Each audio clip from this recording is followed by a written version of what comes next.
Okay, hi guys. Ridhwan, can you hear me? Ya, boleh dengar.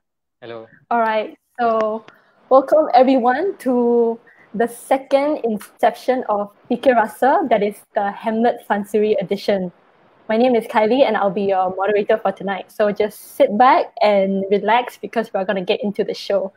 And so for today, we have the cast members with us as well as our very own director, Ridhwan Saidi here, and also Kicau Bilau, who curated the music for the background of the play. All right, so hi Ridhwan, how are you? Hello. Ya, sihat.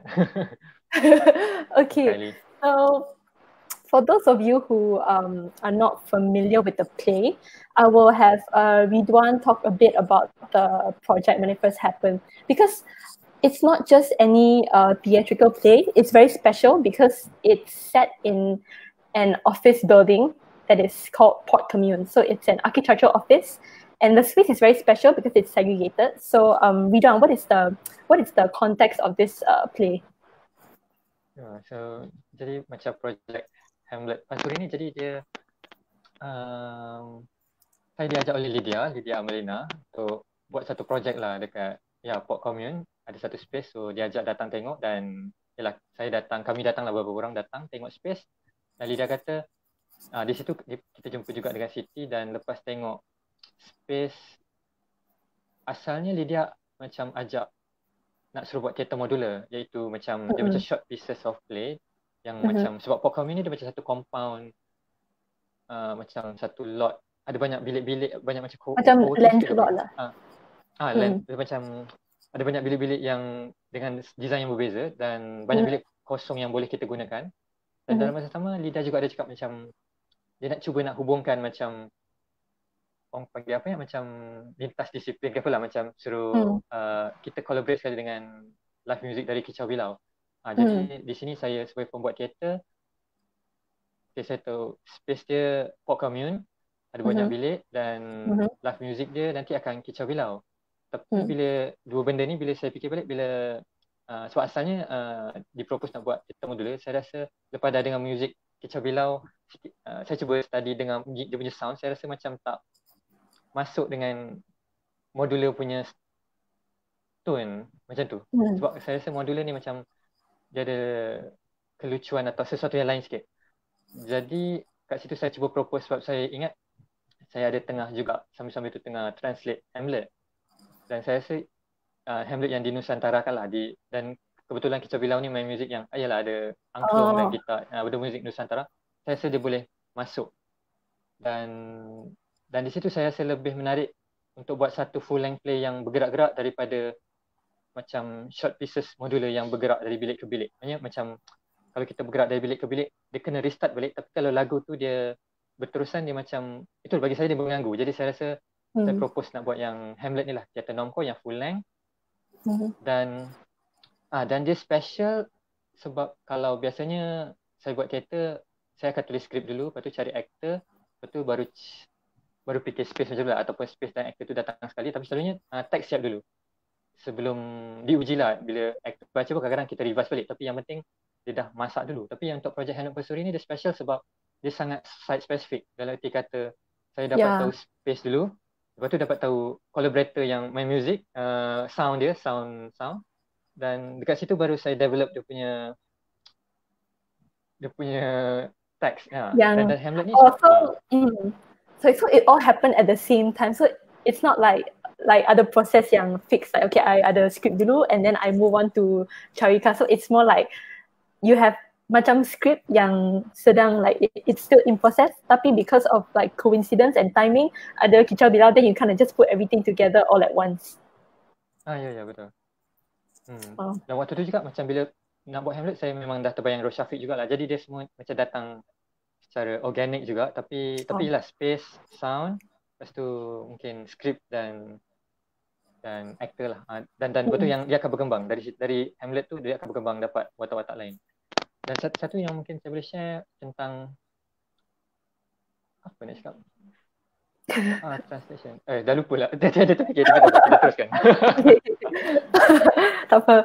So I think it's very interesting because at first I thought like you memang ada script yang like tetap already.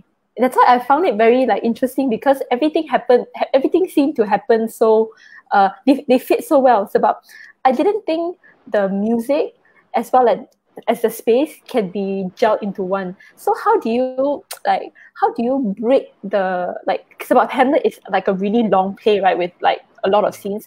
How do you choose specific scenes to put into like specific space? So yang itulah saya nak cerita. Maknanya sebab Hamlet sebenarnya dia antara play yang ialah Shakespeare punya paling panjang dan kalau penuh mungkin 3 jam lebih 4 jam. Jadi saya kena pilih scene-scene tertentu dan dalam Hamlet Fansuri ni sebenarnya saya cuba buat dia macam nak kata apa ni, dia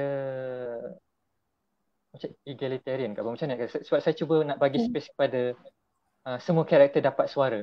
Sebab biasanya kalau orang ambil Hamlet ni, sebab Hamlet dalam teks ni, watak ni dia macam rasanya paling banyak words. Maknanya dia macam akan dominan betul. Dia akan sangat super dominan.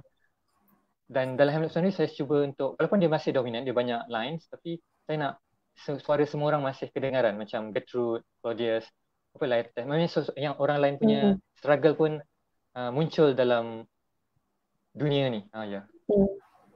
So in a way go ahead. Saya nak share yang sebab bila saya pilih selected scenes, saya tak boleh macam tiba-tiba just pilih selected scenes dan ikut kronologi, sebab nanti dia akan ada rasa jam tu. Jadi sebenarnya Hamlet Fansuri ni cerita dia macam tunggang terbalik. Saya cuba macam susun balik supaya dia rasa koheren. Maknanya macam kita rasa cerita tu satu flow ke depan, tapi sebenarnya kalau orang check balik original Hamlet, dia berterabur. Dia macam ada yang ke depan, ada ke belakangnya. I think that's very clever because you don't place such a priority on the plot, but you place the priority on the site. So the site kind of like dictates the movement of the flow of the plot. So I think that's very interesting. So another thing I want to know is with the first scene, the first buka panggung, because that one is a separate. It seems like a separate play from Hamlet Fansuri. So what I want to know is what is the purpose of this buka panggung? And over here, also audience members, we have Tasha and Sham with us to join us in the next part of our session. Hi. Hi. Can you guys introduce yourselves? I'm Tasha, as in Tasha K. I play the Ophelia. I am Sham. I play Hamlet Senior. I play also Polonius and also one of the three spirits. Yeah. All right, welcome. Okay. So as I was asking Ridhwan, I wanted to know like what is the purpose of having a buka panggung before the main play? Macam tentang buka panggung tu dia berbalik pada nak memberi suara kepada yang tak ada suara tu lah. Maknanya sebenarnya dalam Hamlet ni sebab bila dah jadi Hamlet Fansuri dah dinusantarakan. Dia bukan jadi nusantarakan dalam konteks location, dia macam kosmologi juga, sebab macam yang original dia dekat Denmark dan dekat yang Nusantara, yang Hamlet Fansuri saya letak di Malayapura lah. Dan dalam masa sama yang di Denmark ni dia punya kosmologi dia macam Christian punya benda. Tapi dia masih percaya dunia lepas mati.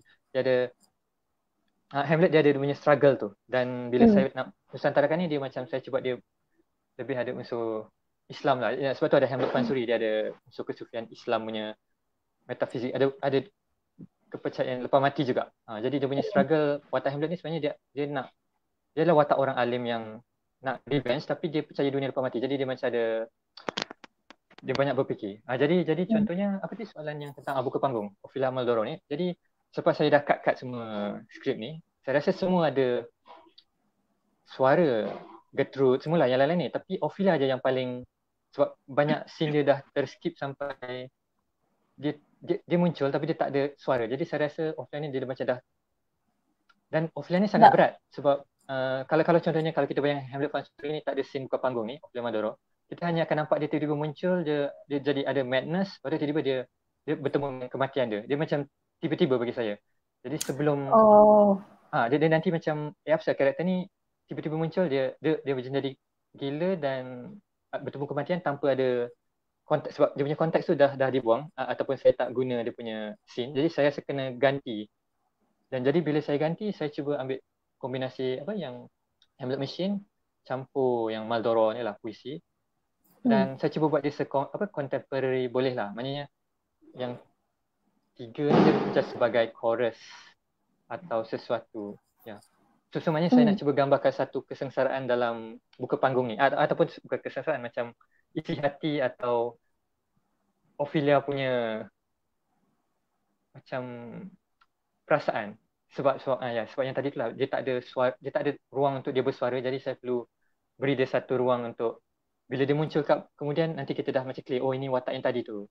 Oh ini dia punya perasaan. It's kind of macam like an appetizer to the main play, because I think after hearing your explanation, it makes sense, because I also think that if you didn't have this buka panggung, right, and Ophelia were to just happen, like, if she were to just appear in the plot, I don't think it would make a lot of sense especially audience members who are not familiar with the original Hamlet play. So I think it's a really nice touch that you give like each character a voice. And also, Ridhwan, you mentioned that Tasha is one of the Ophelias, right? So what I want to know is, after watching the play, I realized that in the first part of Ophelia, you appear to be like, I thought you were one of the handmaidens because you were like polishing her nails and all. But then in the towards the middle of the play, you started echoing her lines as well, as if. So I want to know what is the significance of that? Like, what is the role of you as one of the Ophelias? To me, we started as if like we were one of the handmaidens, me and Shuni. But I also feel that we represent other parts of layers to Ophelia. So it does not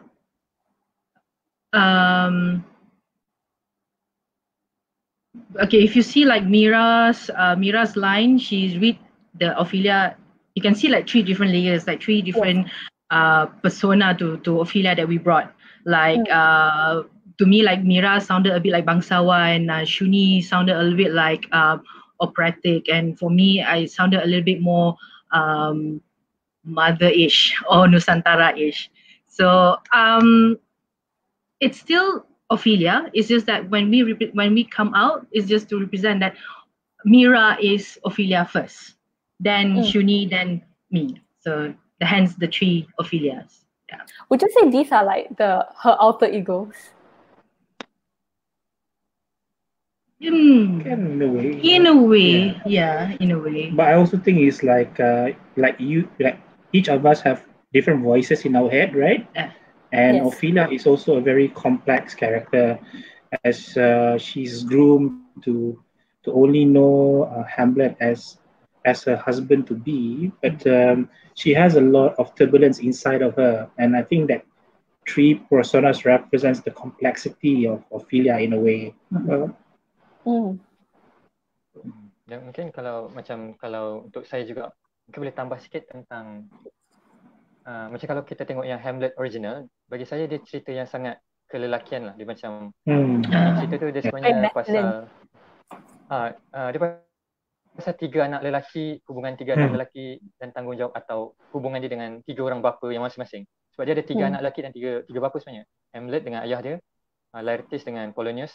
Lepas tu Fortinbras nanti dia dengan ayah dia, Raja Norway yang dah dikalahkan oleh Raja Hamlet. Jadi dia sangat lelaki punya betul lah. Jadi saya rasa, tapi itu untuk zaman Shakespeare, memang zaman tu memang ya semua lelaki je berlakon dan dia ada satu benda lain lah. Tapi bagi saya, sebab kita dah zaman sekarang, jadi saya rasa space untuk bagi suara kepada selain Ophelia je, sebenarnya ada suara perempuan bagi saya.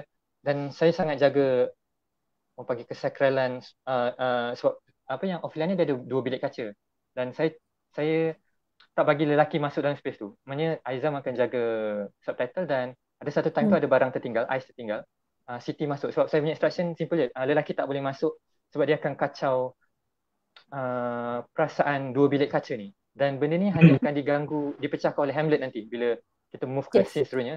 Sebab Hamlet akan intrude ke dalam bilik Ophelia dalam yang skrip asal lah. Jadi saya nak cuba jaga dia punya, ini ada ruang yang secret untuk Ophelia. Ophelia dan perempuan secara umumnya lah. Yalah. Yeah. On that note, right? Because you mentioned that it's a secret place, tapi towards the end, Hamlet came in and interacted a bit with Ophelia.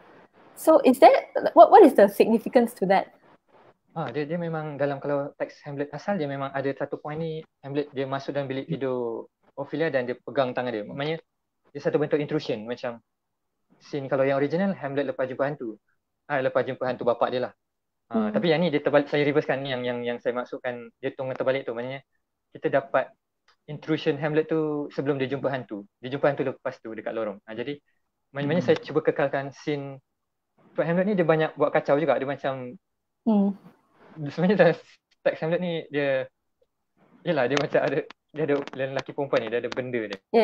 Macam watak perempuan dia macam, tapi kena pandai tengok jugalah. Okay. Also joining us here we have Mr. Roshafiq Roslee himself, and his role is none other than the Hamlet of Hamlet Fansuri. So let's give him a warm welcome. Hi, Roshafiq. I don't know if you can hear us. Can you hear us? Unmute. Shafi, you need to unmute. Shafi, you gotta unmute. You can see me. Yes, so we can see you now. This is very sad for me. But can you all hear me? Yes. If you can hear me, raise your hand. Because I can't hear you. Okay. That's great. So, hi, my name is Roshafiq Roslee. I played Hamlet in Hamlet Fansuri. It's nice to be here. All right. I hope you can hear us because I'm going to be moving on to the next question. Great, I can hear you now. All right. Okay. So we have a question from one of the viewers. So we shall address this first, yeah. So this is by Azrin Fauzi. And I think this question is directed to Ridhwan. So Ridhwan, would you like to address this question?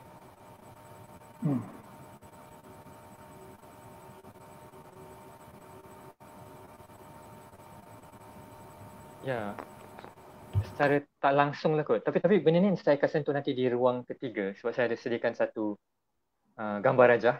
Tapi kita boleh datang balik ke soalan ni. Ya, Okay, so we'll put that on hold. Right, so we were just talking about going into the transition from the second scene of the glass room into the third scene. And the third scene is the tunnel.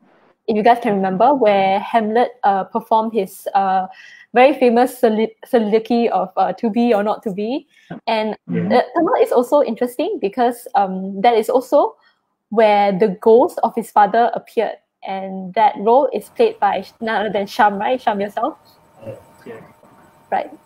So that was the ghost, and also... Tapi mungkin saya boleh kongsi yang macam the ghost tu dia macam 3 atau 4 orang serentak. Dia maknanya Sham pegang sebagai the voices. So body dia sini. So I was just about to ask, satu tubuh. Yang ada macam an ensemble of ghosts, right? And if you guys can see in the picture, there's this ensemble of ghosts, which I presume to be the ghost of his father. But what is so tell us about this trio with the the drum beats and all. I think it's a very I would say it's a very dark scene. So yeah, like what is your take on that? Both Sham and Ridhwan, and even Roshafiq. Well, for me, my take was, so obviously I'm the voice of Hamlet Senior, warning Hamlet of my death is not natural. It was actually caused by someone, which you will know later is his stepfather, Claudius. And for me, I represent the voice, and the other 2 represents basically the body and to my movement. So it's almost gives a feel of, you know, that afterlife feel, you know, like from me speaking from, I don't know, like you can call it hell maybe, whatever. But it's even good at the back. It's very symbolic. Yeah, it's very symbolic. Like, as if you can see like the gates of hell opening, and I'm warning him from there lah. So it gets that surreal feel, the afterlife, the warning Hamlet about what he has to encounter. All right. So, Ridhwan, when you directed this scene, right, did you envision it to be this kind of setting with the drum beats and macam with the red lights and all? Red lights je lah nak bagi feeling, dan yang bass tu sebenarnya dia bukan drum, dia apa, tapi sini dia hentak kaki, maknanya sebab the platform is plywood. So dia memberi nuansa sesuatu lah, sebab kita nak gambarkan hantu, dan saya rasa bila dia datang sebagai ensemble, ada beberapa hari terawal dia 3 orang, tapi antara 2-3 hari terakhir jadi 4 orang sebab ada seorang kru pegang macam asap macam tu lah, banyak ramai keluar. Yang pasti menarik sebab dia ada distance, jadi mungkin orang tak pasti ada 3 orang ke 4 orang ke, sebab kadang-kadang dia gelap. Jadi saya rasa untuk watak ghost ni saya nak ada unsur misteri, dan sebab tu suara dia mungkin ada, kita tak tahu suara tu dari mana, atau siapa yang bercakap, siapa yang berjalan, yang mana satu hantu atau semua tu. Jadi saya cuba pecahkan body kepada banyaklah, instead of satu orang aktor jadi hantu bapa Hamlet, dia macam datang sebagai ensemble ya. Macam to disorientate the audience a bit lah, with a chorus of voices. Yeah. I think also partly because when we did the rehearsal, we kind of improvised as we went through the rehearsal in terms of what works for that scene. So, and then the stomping in synchronization with the music felt. So we tried a bit, and Ridhwan said, it works well for that scene. So we went with the stomping. So it creates a little bit of mystery around that, and with the lights, whatnot. So I think the process was, of course, tried and tested through the rehearsal process. Yeah, because it's a very site-specific play, right? So I guess there would be a lot of like trial and errors with the surrounding. Yeah. Okay.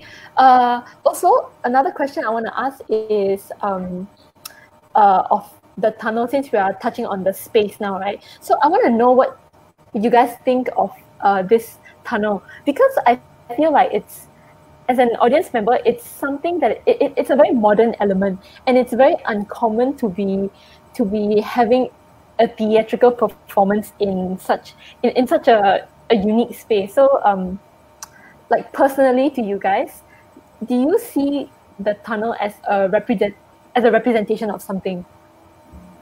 I see the tunnel. It's very cinematic. It was such a pleasure to be acting inside the tunnel. I spent around 5 to 6 pages of monologue inside that tunnel, or even more, and I enjoyed it. It helped for my projection, as if I was wearing a body mic. It helped for my voice, and the whole eerie, bergema feeling di dalam tunnel itu. Kalau kembali pada babak di mana dia berjumpa dengan hantu bapa dia, kalau kita tengok dalam filem, direction babak itu, dia nampak seperti ayah itu tinggi, dan dia bercakap seakan-akan kepada figure yang tinggi untuk mendapatkan jawapan.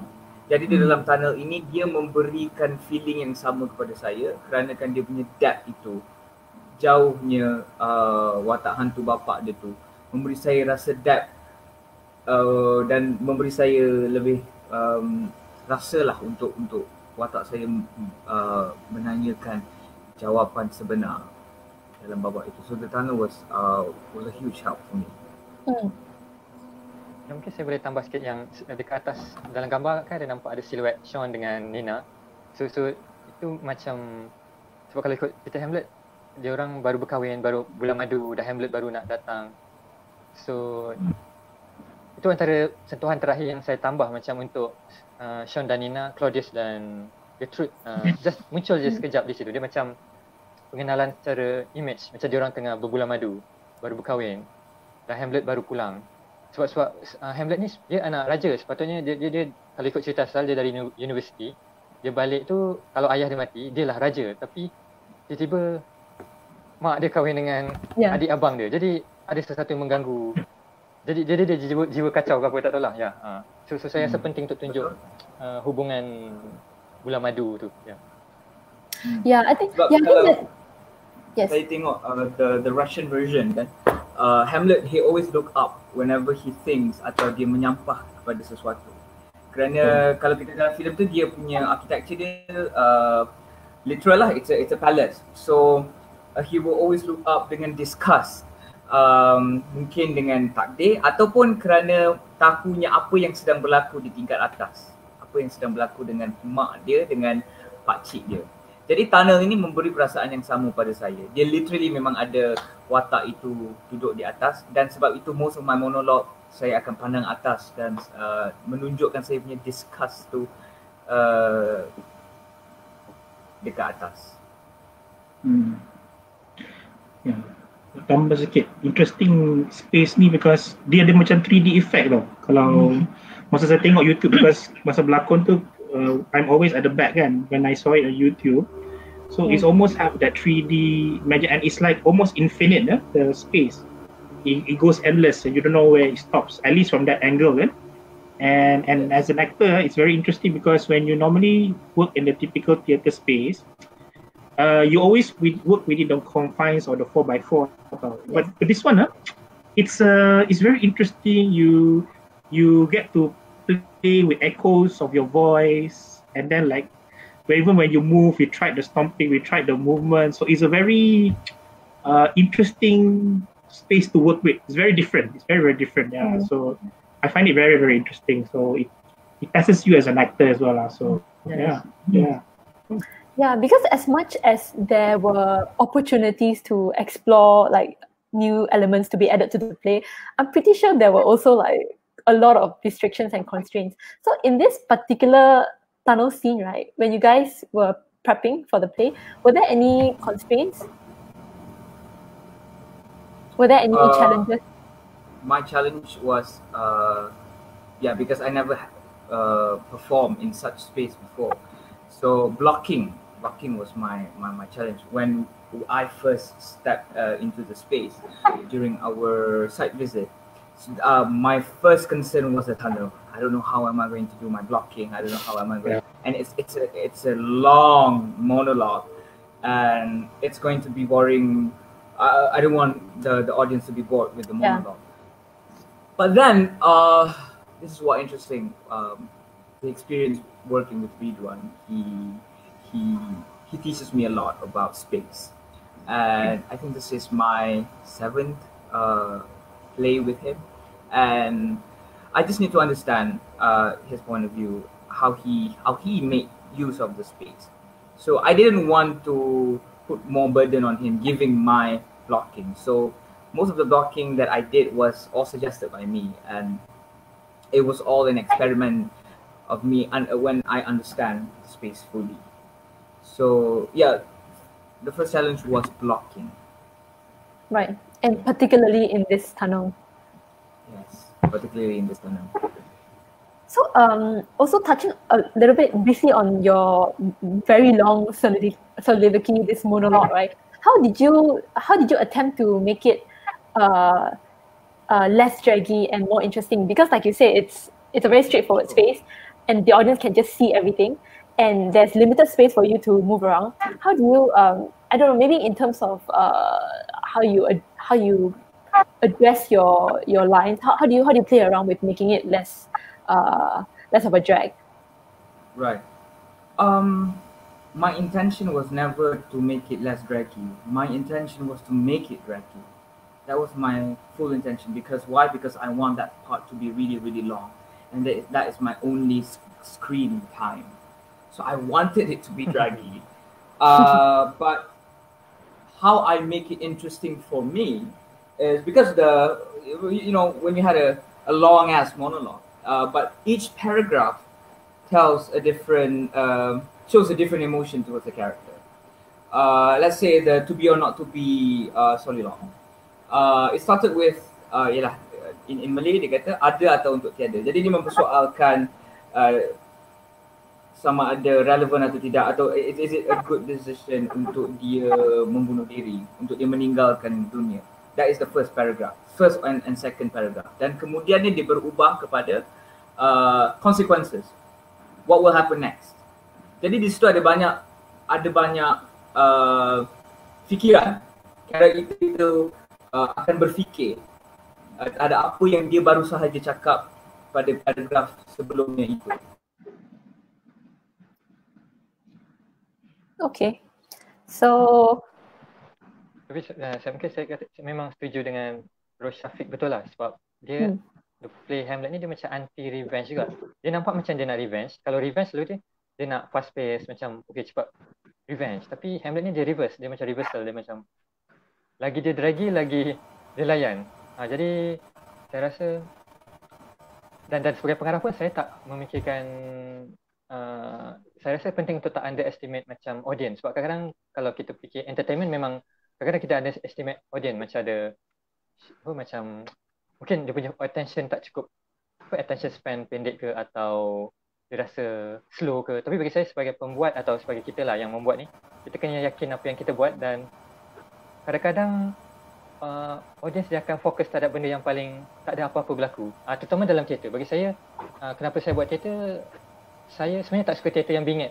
Maknanya macam aktor tu atau seseorang performer, dia cuba nak tarik attention kepada diri dia dengan pelbagai teknik magic trick atau seseorang, maknanya dia ada macam trickery. Tapi bagi saya teater dia macam magic sebenar, yang bukan trickery tu, tapi dia just dia lagi silence, lagi best bagi saya. It's more dia profound. Macam, tapi dia ada cara dia tak boleh macam kalau senyap je tiba-tiba orang macam kenapa ni? Maknanya kita kena bina konteks, kita kena tahu cara bermain lah. Kita kena tahu bila nak senyap, bila nak berbunyi. Tapi jangan bising sepanjang masa. Yeah. I think something I want to add to that point is, I think for Abang Ridhwan's plays, there is this very strong I wouldn't say theme, but I also realized that instead of, like what he said, instead of focusing on the words being said, he focuses his attention to the silences. So in a way, it's a play between what is being said and what is not, and so there is a message being sent to the words being said, and also in the silences. And also, I also appreciated the small nuances in all the subtleties and all the very how should I put it, subtle elements. So so another thing I would like to ask is, when it comes to subtleties, there is one particular thing that happened in the tunnel. So while Roshafiq was saying his very long monologue towards the end, Ophelia appeared, traveled through the tunnel into the next phase, all while Roshafiq was saying his lines. So what what is that like? Because I was a bit dumbfounded by that. What do you guys think? What is your take? I didn't realize dia lalu sebelah sebenarnya. Yeah, because kalau perasan, before I start the second soliloquy, I tutup mata bila I started the line to be or not to be tu. Jadi saya selalu tak perasan dia lalu. Not until I think the second last show aku baru tahu selama ni dia ni lalu sebenarnya kat sebelah I. Macam tu. So I never realised. Tapi macam kalau dari segi macam sebagai penulis dan pengarah, kalau dalam Hamlet yang original yang Shakespeare tulis, memang masa Hamlet nak deliver soliloquy tu, dia Ophelia macam tengah di set up oleh ayah dia, Polonius dengan Claudius. Dia macam tengah buat baca buku, dan dia dah dekat lah, macam ada yang anggap sebenarnya Ophelia dengar apa words tu. Tapi bagi saya, kenapa sini penting, selain dari saya nak Mira dah ready ke space seterusnya, dan saya percaya apa yang diucapkan Hamlet ni sebenarnya difikirkan Ophelia. Sebab Ophelia dengan Hamlet ni dia macam mirror image tau. Dia macam to be or not to be ni, dia dua-dua menjalani melaluinya, sebab dia sebab saya yakin Ophelia memikirkannya juga walaupun dia diucapkan Hamlet. Jadi saya rasa penting saja di dalam satu scene. Dan di sini mungkin saya boleh share sikit lah sebab apa quote ni macam popular, tapi mungkin saya boleh share sikit yang macam beberapa versi terjemahan sebab yang saya terjemah macam yang Roshafiq kata tadi, saya terjemahkan ada atau untuk tiada, itu soalnya. Maknanya untuk tiada tu untuk meniadakan dirilah. Sebab ramai orang benda ni popular tapi ramai orang tak tahu konteks monolog ni sebenarnya dia tengah contemplate atau tentang hidup mati tu. Dia sangat dark jugalah sebenarnya. Dan jadi saya boleh share, kalau dalam bahasa Melayu sebenarnya dia punya base yang popular dari Trisno Sumarjo dari Indonesia. Dia terjemah kepada ada atau tiada, itulah soalnya. Okey, ni tahun 50-an. Kemudian di tahun 70-an Rendra ada terjemah lagi sekali, tapi Rendra dia macam cuba jawakan balik. Dan Rendra punya mengada atau tidak mengada, itulah soalnya. Jadi mungkin dalam bahasa Indonesia mungkin mengada ada konotasi lain, tapi kalau kita dalam Kap Malaysia mengada tu takut mengada atau sesuatu lah. Satu konotasi lain. Dan kalau di Malaysia yang terjemah Ahmad Yatim, dan bunyinya untuk to be or not to be ni bertindak atau tidak, itulah soalnya.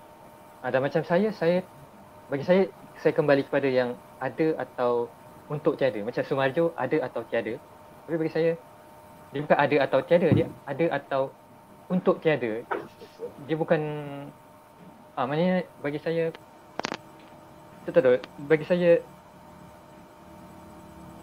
dan dia tak boleh terlalu keras. Bagi saya bertindak atau tidak atau bertindak dia macam dia banyak K tu, dia macam dah tahu nak bunuh diri ke tak. Like it's macam like it's an action like a verb, is it? Macam dia to act or not to act.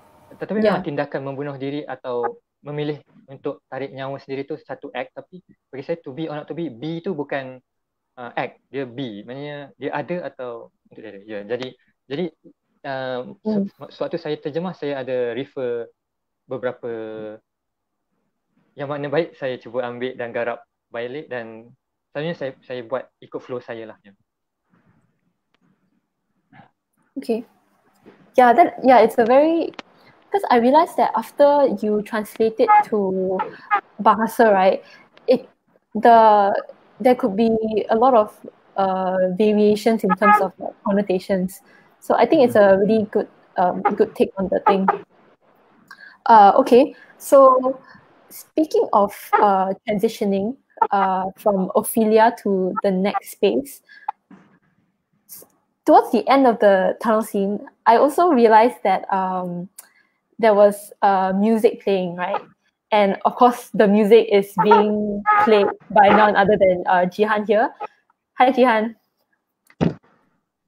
Okay, hi. Hello. So joining us here, we have Jihan, who is half of Kicau Bilau. Right, Jihan, do you mind introducing yourself to the audience? Yeah, sure. My name is Jihan. I am part of Kicau Bilau with my husband Irfan. He's not here because he has some other things to do now. But for Hamlet Fansuri, we did a live, I wouldn't say soundscape, it's more like a live sound effect to the whole to the play in which we were part of. So that's what we did for the play. Okay, so for those of you who are not familiar, actually, you know what? I will direct the question to you directly. So, can you tell us the instruments that you use to curate the sound effects of this play? Yeah. So the two main instruments that we use are angklung, one set of angklung, and Irfan plays the guitar. But other than that, we also use, because this was a 3D play, there's a few times that we played. So there's certain times that I used glass as well to add to the sounds. But other than that, there's just these two, angklung and guitar. Oh, wow. I think that was the first time I ever saw like an actual angklung before my eyes, to be honest. I've never encountered like a set of angklungs before. So, okay. Also, out of curiosity, right? For Ridhwan, Tasha, and Sham, was that also the first time you encountered music such as Kicau Bilau? Yes, same. Because I think we only met Jihan and Irfan on the first or the second day of site visit. Then only we met. Yeah. We haven't heard of Kicau Bilau until Lydia actually introduces us to them. She was the connector to to all parties. For me, I've seen world music where it uses angklung, but in the context of a theater play, actually never seen that before. So even like when I was playing the spirit coming in, right, I had this like goosebumps, hearing the angklung, because as the intensity goes, like the angklung also follows the intensity, so it was very surreal, like having that music and the background and you're performing. Yeah, because it for me, I feel like it's so, the sound is so new and so foreign to your mind that when you first hear it, it's like you don't know what to like make of it. So I don't know when I heard it, and I feel like it's so suitable for this play because it has a whole Nusantara feel, and it's very it localizes. I would say it localizes the play. So, Ridhwan, what do you think when you first heard this this sound effect? Ya, macam sebab saya dah check YouTube music Kicau Bilau masa awal-awal, dan sebab tu saya rasa dia tak, bagi saya yang muzik macam atmosferik macam ni dia sedap bila dia layan je. Dia layan 8 jam pun boleh. Saya boleh develop play 8 jam dengan muzik ni kena betul-betul. Sebab tu saya rasa Kicau Bilau dengan teater modular dia tak boleh masuk sebab teater modular dia perlu macam restart. Dia macam short play 15 minit kena berhenti 15 minit. Saya rasa muzik yang macam yang dalam set Kicau Bilau main ni, saya rasa dia sedap bila dilayan tu. Dia macam terawang-rawang dan dia boleh naik turun lah ikut scene juga, tapi saya rasa dia tak perlu berhenti pun, dia macam terus je. Dia macam angin atau laut ke bunyi ombak, dia macam dia terus je. Dia macam dia tak perlu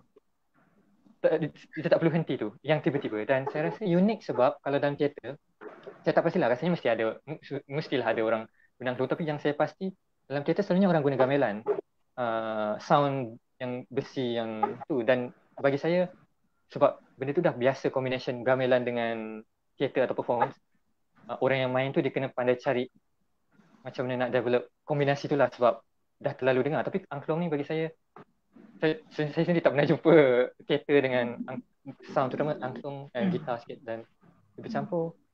Sebab angklung dia dia macam kalau banding dengan gamelan dia macam besi, dia rasa berat mendalam. Angklung kita rasa ringan, dia rasa dia Nusantara tu bukan apa, sebab dia rasa ada keringanan udara. Sebab bagi saya yang beza Hamlet kalau Denmark ni, kalau yang barat dia heavy, dia punya keberatan tu dia macam ada beban yang murung. Dia macam kalau langit tengok, kalau kat UK ke dia bendung, dia macam kita depress. Dia macam ada suasana yang depressing tentang kalau Hamlet di Denmark ke macam tu. Tapi kita di Nusantara langit cerah, buah cepat tumbuh. Angklung ni dia ringan. Dia macam, bagi saya itu penting lah, maknanya saya kena transfer perasaan ataupun di mana Kicau Bilau membantulah play ni, di mana atmosferanya memang kena dengan dia kena dengan situasi Hamlet Fansuri ni juga. Yeah, it kind of sets the scene and sets the tone of the play. And speaking of the smoothness, right? Because like Ridhwan said, the music of Kicau Bilau is very endless. Like, because it's unlike, like your normal songs where there is a beginning, there is probably like a peak and then it ends, right? Whereas this one, the transition is so smooth that you don't know when it starts and when it ends. So my question for you is, Jihan, as you're playing, right, and as you're planning for this, were you playing specific pieces like that you've already like practiced before, or was it all like spontaneous where like you just play what like impromptu on the spot?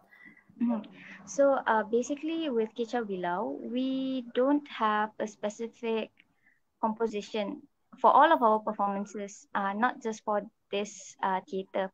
But what we did with Ridhwan was during the days of the play, he would tell us the mood for the performance. So if the performance was being done in daylight, petang, so the mood was kind of different. And bila malam, we go a little bit gloomier. And then there was one time we did, okay. Then ada yang kita buat a little more psychedelic. But because Ridhwan usually just see the moods. If you read his writing, he wrote about this misunderstanding between bidang. So ada satu time yang Ridhwan cakap pasal mood untuk hari tu we play something like Semerah Padi, was it? Yeah. Okay, so Semerah Padi. So from Ridhwan's perspective, Semerah Padi the film, but as musicians we think about Semerah Padi, Mentera Semerah Padi by M. Nasir. So there's a misunderstanding there. It's kind of interesting because our points of view are different from that one subject. But for the music that we play, it was not composed, and we don't really memorize the script, so we don't really know the flow until the day that we went to the set. So what we did was we improvised from what we have seen the actors act. So that's how we try to blend in with the scenes. Oh wow! So it's like as they are acting, you play accordingly. Yeah. Oh wow! Okay, because all this while I thought that it's, you know, you have like a certain go-tos, like a certain set of tunes that you. Wow. Okay, it's very interesting because this is the first, and also also another thing is, right. I want to know because the music you started playing it, I'm assuming, in the tunnel, right? So I'm also assuming that you were playing live and that was not pre-recorded. Yes. So none of the music was pre-recorded. Even before the buka panggung, we actually did a buka panggung as well. When the audience was entering the building, we played a little soundscape without anyone acting yet. It's just like for the ambience. So after that, we stopped and they started with Ophelia Maldoro. And then during the tunnel scene, we came into the show again slowly with Irfan just playing some sort of wind sounds, ombak sounds, things like that. Okay. So also, is this your first time? Oh, sorry. Yes, go ahead. No, I was saying that. So I guess we can call this the first theater live jamming session now. Yeah. Yes, I was going into that direction. Because I've seen theaters with live band. It has been done before, but it's always pre-rehearsed. You know, but this one is very fluid. So very organic. Every show is different because we've seen I was also there during the Semerah Padi version, so it was like, oh, okay, something interesting. So I kind of feel it's the first theater live jamming session lah. So. It is. Yeah. And I love how Okay, nice. Also, before I continue, guys, so here we have Roshafiq back again. Hi, welcome back. And also joining us, we have Rashid, who played Latis. Hello. Okay, anyways. Hello, hi. Oh, also, Rashid, would you like to reintroduce yourself to the audience? Hi, Rashid. My name's Rashid. So this play I play as a Latis. And also I tolong juga a few angkat speaker for the first phase. I have in this team. Please continue. All right. Hi, welcome. Anyways, I was saying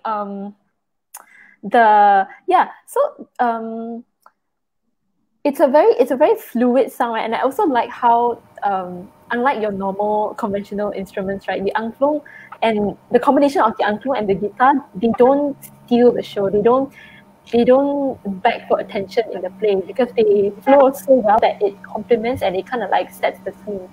So I think I really commend your skills and also Irfan's skills in handling the flow of the plot, because I don't think it's easy to play on the spot while while watching the play.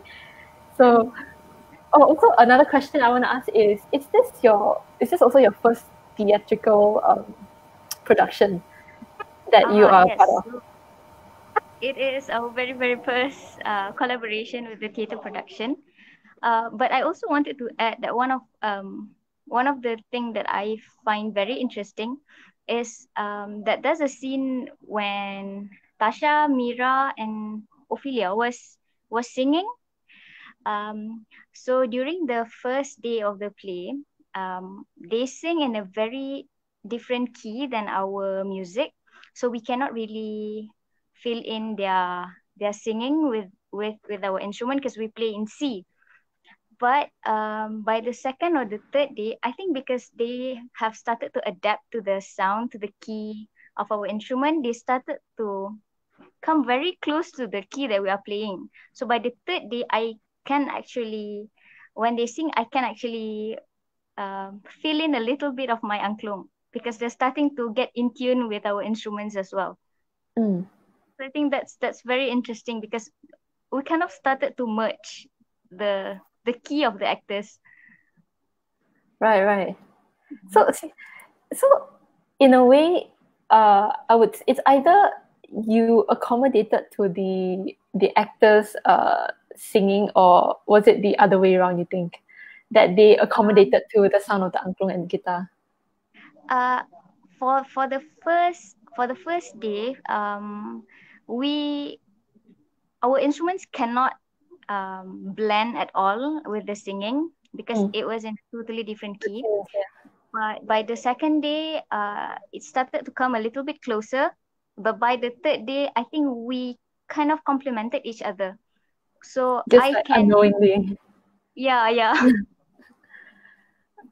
Mungkin boleh share tentang lagu tu. Yang dinyanyikan Mira, Tasha dengan Aizam, tiga orang menyanyi. Lagu tu Sayang Disayang, dia lagu klasik Melayu, lagu klasik Melayu lama, dan berapa sebab dalam yang Hamlet punya teks asal ada lagu dia, tapi saya tak tahu dia punya lagu macam mana, atau lirik dia pun mungkin dia macam tentang benda lain. Jadi saya rasa saya guna lagu yang mungkin senang dinyanyikan macam itulah. Tapi tentang yang kita sebenarnya, di kalangan kita sebenarnya, saya rasa saya tak tahu, saya rasa semua pun tak tahu tentang key ni. Muzik kita buta muzik. Tapi menarik untuk tahu macam rupanya betul lah macam teater, atau sebab kita dah berkongsi space, berkongsi macam udara, dah secara subliminal ke apa, tiba-tiba ada connection tu macam mencari jalan untuk blend, walaupun kita mungkin Tasha pun tak sedar yang tentang key tu lah kan. Tak sedar, ya. Sebab mungkin serap semangat daripada Kicau Bilau tu lah, that tak sengaja. I think it's not only the voice tau, it's also the movement of the actors. Every one of us kind of adapted to the sound. So especially the transition from the tunnel to inside. So I also feel like, wow, we are also moving according to this music lah. So it was very interesting. Sebab the vibe tu macam dah established, jadi dia macam sangat organic dan sangat semula jadi lah. It was especially one scene, like Mira was walking, and the music is very fluid together with the walk, and so I don't know whether it's intentional, but I just think that we kind of like merge together with the music somehow. Yeah, exactly, merge. Speaking of the transition, right? Also, before we forget, I wanna, now that we have the cast members that were in the two final scenes, I want to address Azrin's question again, where he asked about the audience to space transition. So, Ridhwan, how do you explain this flow? Jadi mungkin saya boleh share sikit dan kita ada gambar rajah sikit. Jadi macam jenis naratif Hamlet Fansuri ni saya anggap dia macam ada 4 pergerakan lah. Dan seluruh idea naratif ni sebenarnya saya nak cuba bawa Hamlet ni, dia start dengan sesuatu yang macam contemporary dan sangat bukanlah conventional. Dalam arti kata, kalau kita tengok space pertama ni, 2 bilik kaca, Ophelia Maldoro perform, dan audience dia terpisah dan dipisahkan secara literal dengan satu gelas lah. Dan bila Tasha, Mira dan Shuni bercakap, sebenarnya kita tak dengar suara dia. Dia orang cakap ke phone dan phone tu connect ke Bluetooth speaker yang ada lag dan speaker tu pun ada tiga dia ada echo. Dia ada echo satu, ada feedback ada dan dia ada tiga, kita letak 3 position berbeza dan ada satu lagi speaker music di belakang. Jadi dia sebenarnya kalau kita di kawasan audience, kalau di yang betulnya, kita akan dikepung oleh suara-suara. Dia ada suatu perasaan yang lebih menghantui dan dikepung. Sebab yang ini yang saya perasan kalau dalam versi screen, dia macam dia flatkan balik pengalaman Ophelia Maldoro. Yang saya rasa dalam pengalaman teater akan lebih sebab dia ada benda yang hilang dalam versi screen.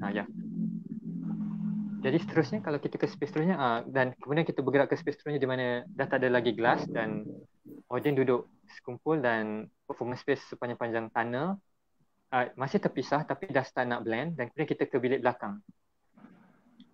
Dan di bilik belakang ni saya punya point adalah kita buat teater bukan lagi pasal audience duduk kat sini, performer kat atas pentas.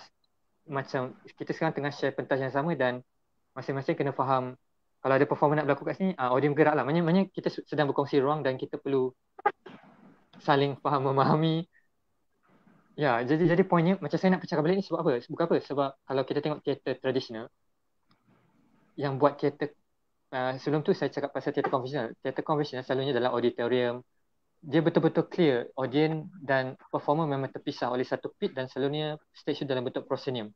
Maksudnya kita spectator kita melihat sesuatu yang jauh dari kita di atas pentas, dan maknanya dia orang dan kita asing.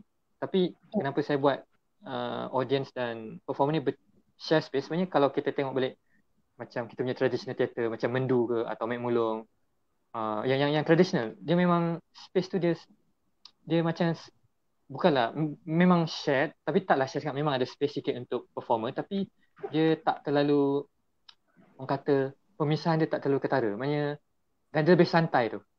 Jadi di space ketiga ni dia lepas ni nanti kita ke outdoor kan, tapi yang tu nanti kita akan seterusnya. Tapi tak apa. Jadi apa soalan Azrin tadi? Whether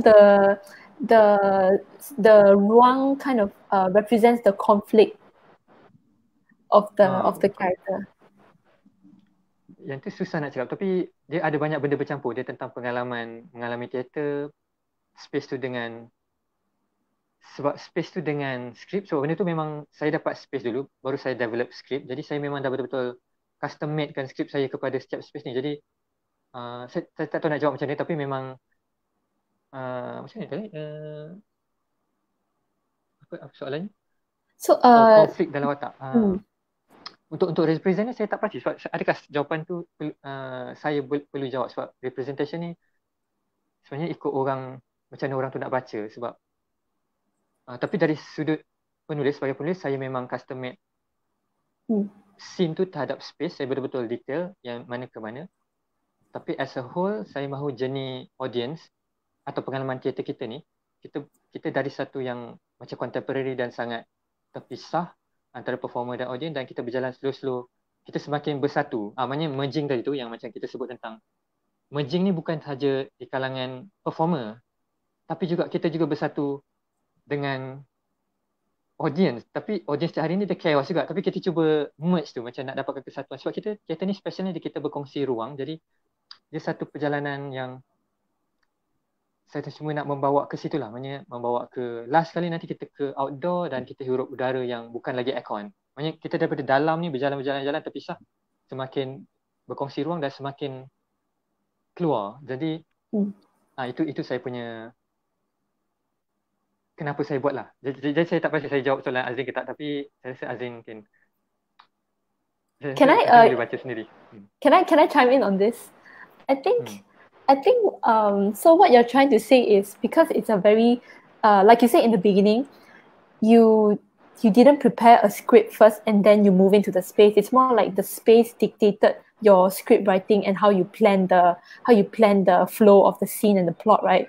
So in a way, can I say that it's like you're presenting them this platter of things, and it's up to them to interpret the ambiguity of the space. So with that being said, right, what do the others think, like the other actors, especially those in this scene? What do you think of this open plan? Because it's open, but in a way also it's structured because specific nooks were catered to specific scenes. So what do you guys what's your opinion on the space in relation to the plot?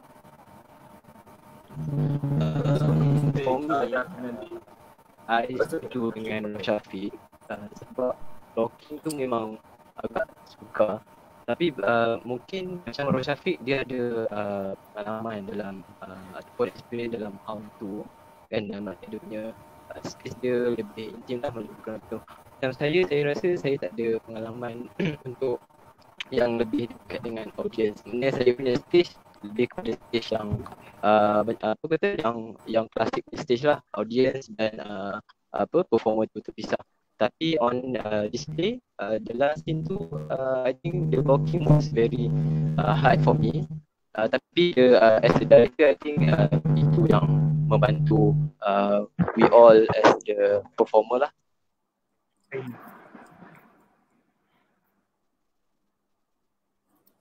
Ya, macam mungkin saya boleh share tentang open plan yang bilik ketiga ni lah. Jadi memang macam yang saya cerita tadi, performer dan audience dah berkongsi space. Sebab tu saya letak aja performance tu di mana-mana. Sebenarnya dia hampir semua tempat berguna. Jadi tapi dalam masa sama audience pun tak tahu nak duduk mana. Jadi saya yang jaga lampu, saya akan macam cuba gerakkan audience juga. Maknanya benda ni, kalau ada satu seni tradisional dipanggil mendu.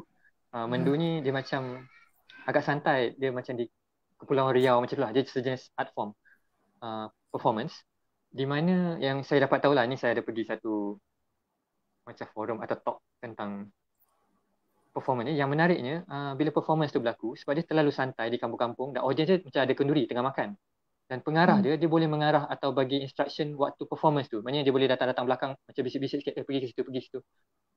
Sebab dia terlalu santai, dia bukan performance yang kita anggap sebagai performance profesional di stage sebenar. Dia adalah macam budaya kampung yang dia santai, dan dari situ saya terinspirasi. Bermakna saya sebagai pengarah, saya boleh juga perform, tapi saya tak bagi tahu, saya tak beri arahan kepada performer saya sebab dia orang dah berlatih, tapi saya memberi sedikit direction kepada kat mana lepas ni aktor nak guna space tu. Jadi saya bagi tahu kat audience macam bagi space sikit ke, macam, tapi saya tak bercakap, saya guna macam hand gesture, atau saya kena communicate tanpa kata-kata. Maknanya saya kena buat macam ni, jadi audience tu macam faham dan bergerak. Macam, atau saya kena kalau audience tak dengar, saya kena datang dengan badan saya kena macam gerakkan, kosongkan space tu. Sebab saya tahu lepas ni mungkin Sean kan tiba-tiba dia nak datang ke scene dia tu. Jadi maknanya saya sebagai pengarah pun saya kena, sebab saya je tahu, ataupun saya rasa mungkin saya je kot yang tahu lepas sini nak pakai ruang mana. Jadi saya kena buka, saya kena membuka space kalau ada audience duduk kat situ. Also, it's interesting because there is no fixed seating, right? Then the audience are free to plant themselves anywhere they want, and in a way, every night it's a different set of audience. So a different set of a different kind of setting. So just wondering, were there any problems or any challenges with acting amongst like a different crowd every night? Oh, not for me. Although this is more of a immersive theater, but this it wasn't as hard as what I have to experience on you, because this is just immersive. It's not interactive. Whereas the one that I'm working, it's an interactive where the audience will decide the ending and the scene. So this was it was not as troublesome as that, and they will all cooperate with what Ridhwan would give the direction, you know, where to sit, and the lights, especially in the open space area. It's very literal. When one light turns off and the others being turned, they immediately understand the language of that oh, the scene is moving to that.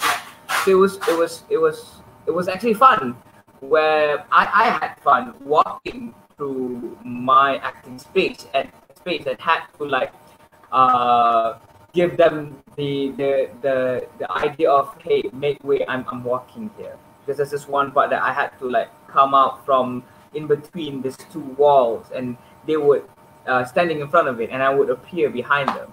So I would not like say to them, hey, can you excuse me? But I would just make them feel my presence, and they would immediately, oh. Whoa. So it was fun for me to do that. Yeah, walking right next to the audience. What about the others? Because all of you, I'm pretty sure, must have, at some point come in close contact with the audience members, right? I want to know if there were any differing experiences. How about you, Tasha and Sham? What do you guys think? Because when the audience come to the last set, right?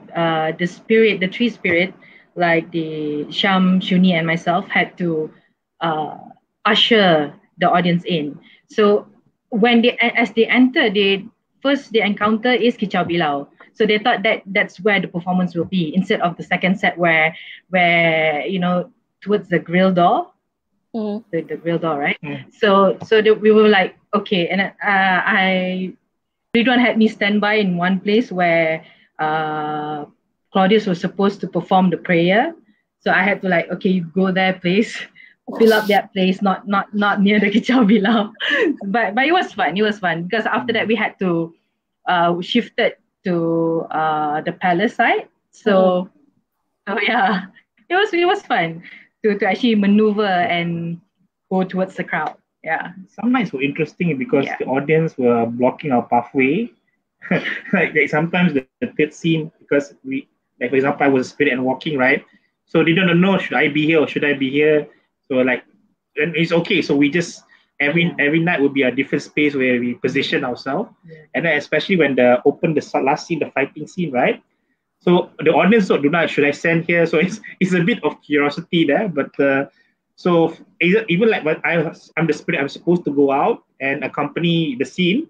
Like some of the audience like looking at me like, okay, what should I do? So for me, it's not a challenge, but it's interesting lah. I mean, it was very interesting.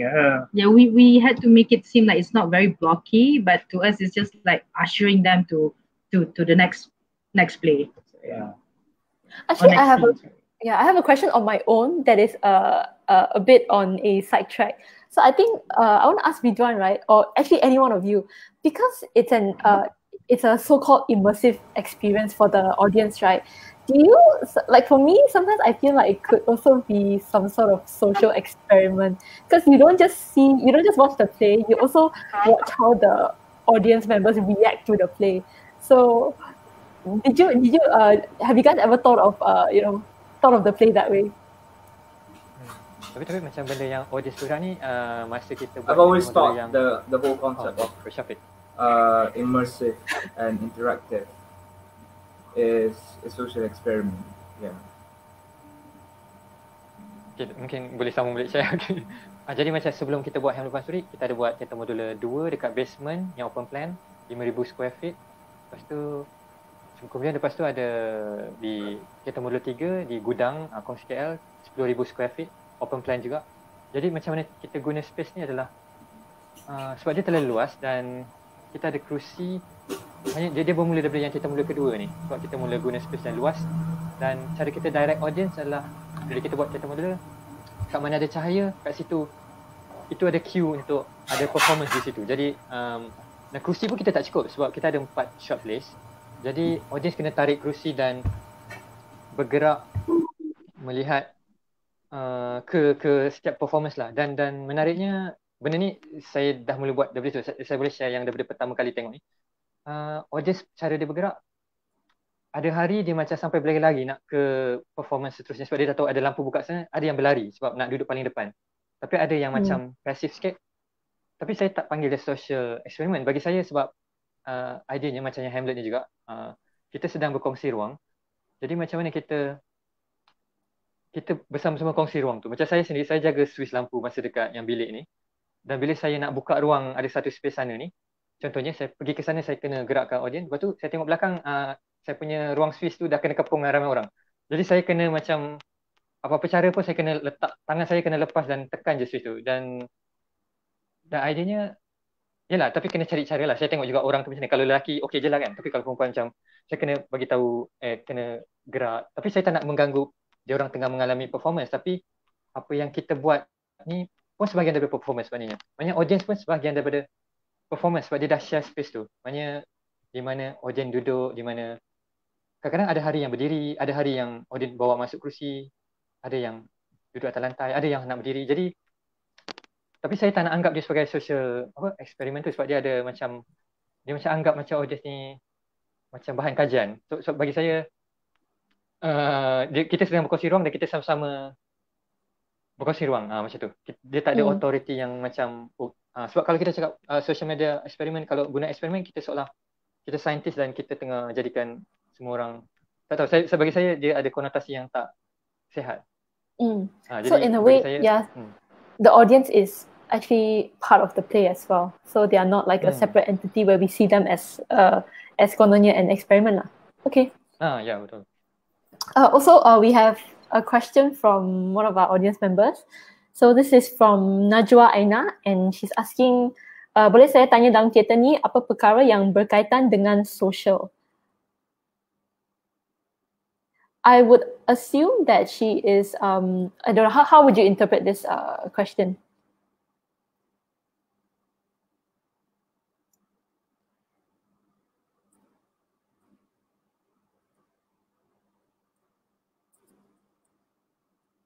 Anyone?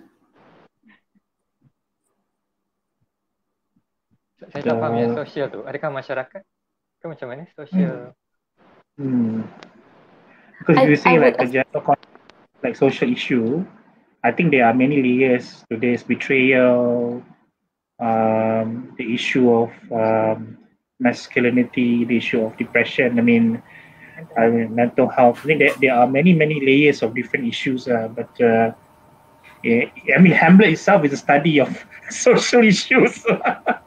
So I guess in that broad context, yes. Yeah, and the whole experience was a social experiment, right? In immersive theater. So that's basically is about social.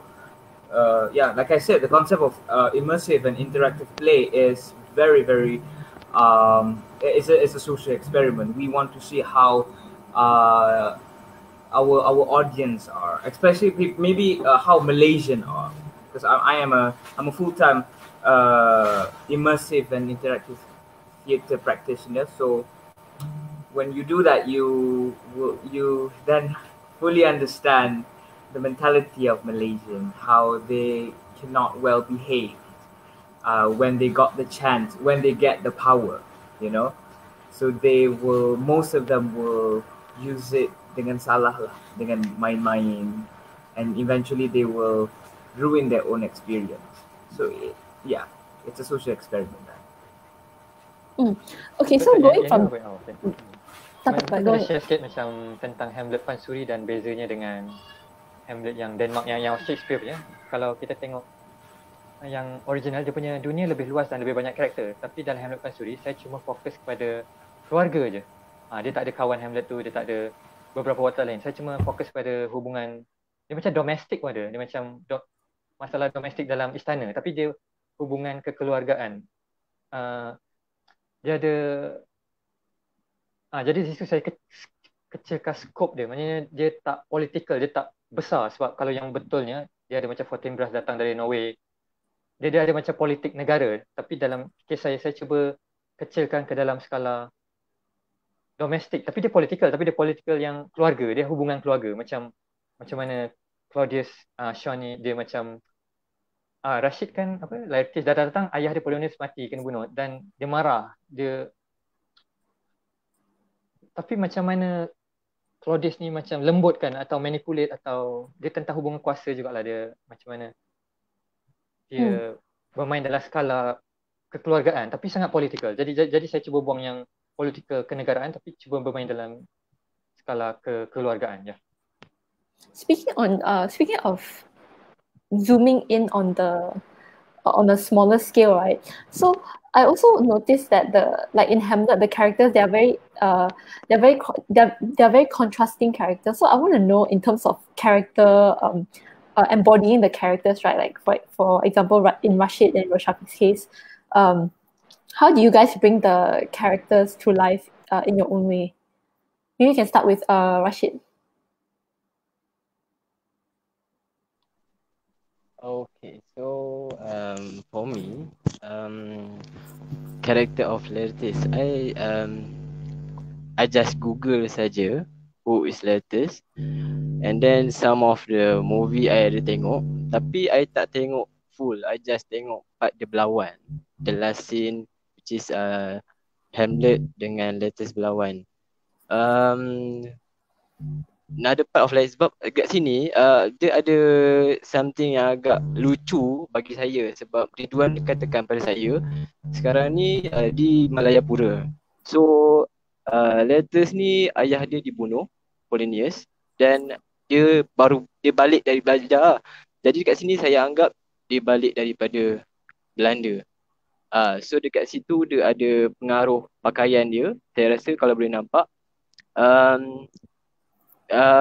Tapi the main point is here, the character tu I rasa a few yang I touch up lah. Tapi the main is the latest I buat dia as a anak Polonius tu, itu the main fact. And then I baru balik dari luar negara yang belajar. Dan a few thing I cuba letak dia seorang kaki mabuk, itu saja.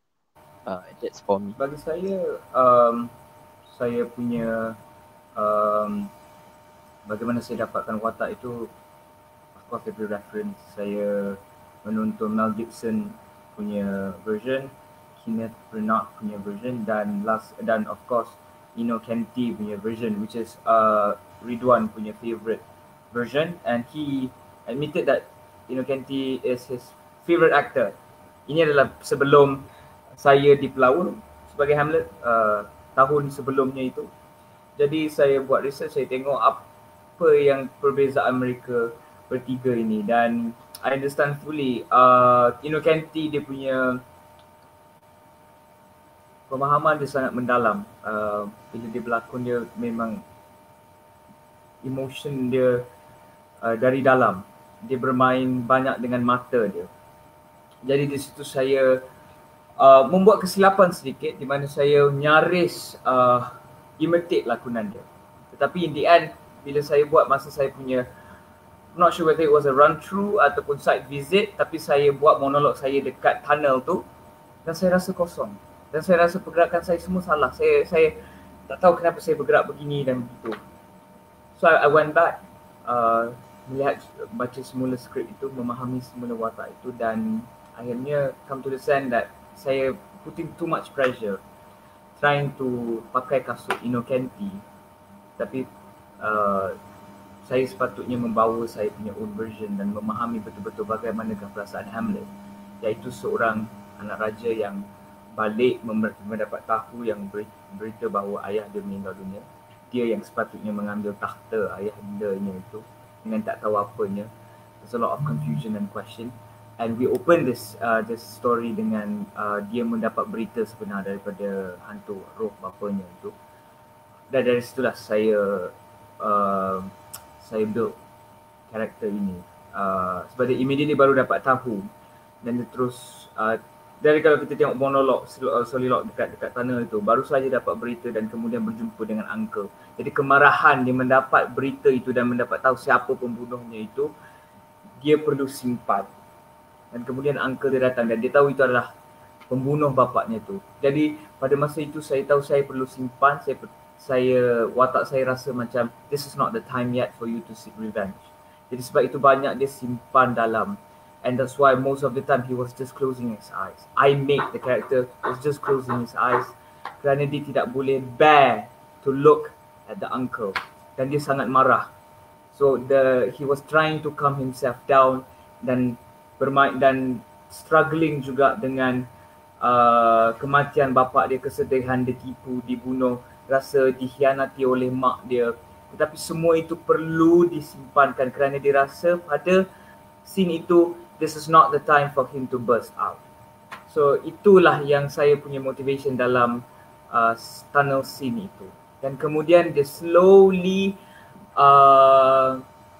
watak saya slowly mencari masa untuk burst out, dan dia lama kelamaan menjadi a bit of insane, terutama apabila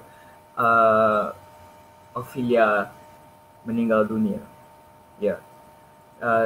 Seperti dalam sebelum Ophelia meninggal dunia pula, scene di mana dia nak membunuh pamanda dia,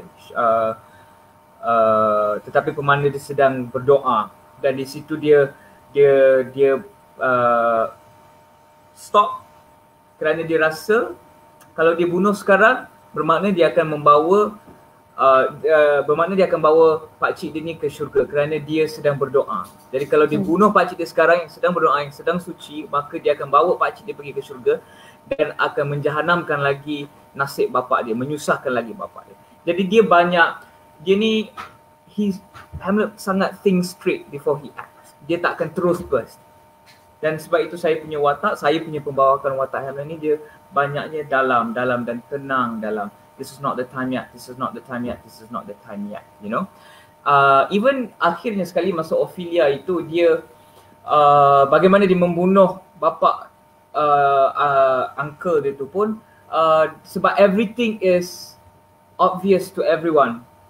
Mak dia dah mati kena racun dan mak dia mengaku, dan letters pun membongkar kerasa ini kerja raja, dan masa itulah baru dah dia menjahanamkan pakcik dia tu, because everything was obvious. So he's a very careful guy. Itu saya punya pandangan terhadap dia, dan itulah yang membantu saya untuk memahami watak Hamlet ini. Okay, that's a very in-depth explanation, and I hope that answers your question, Azrin.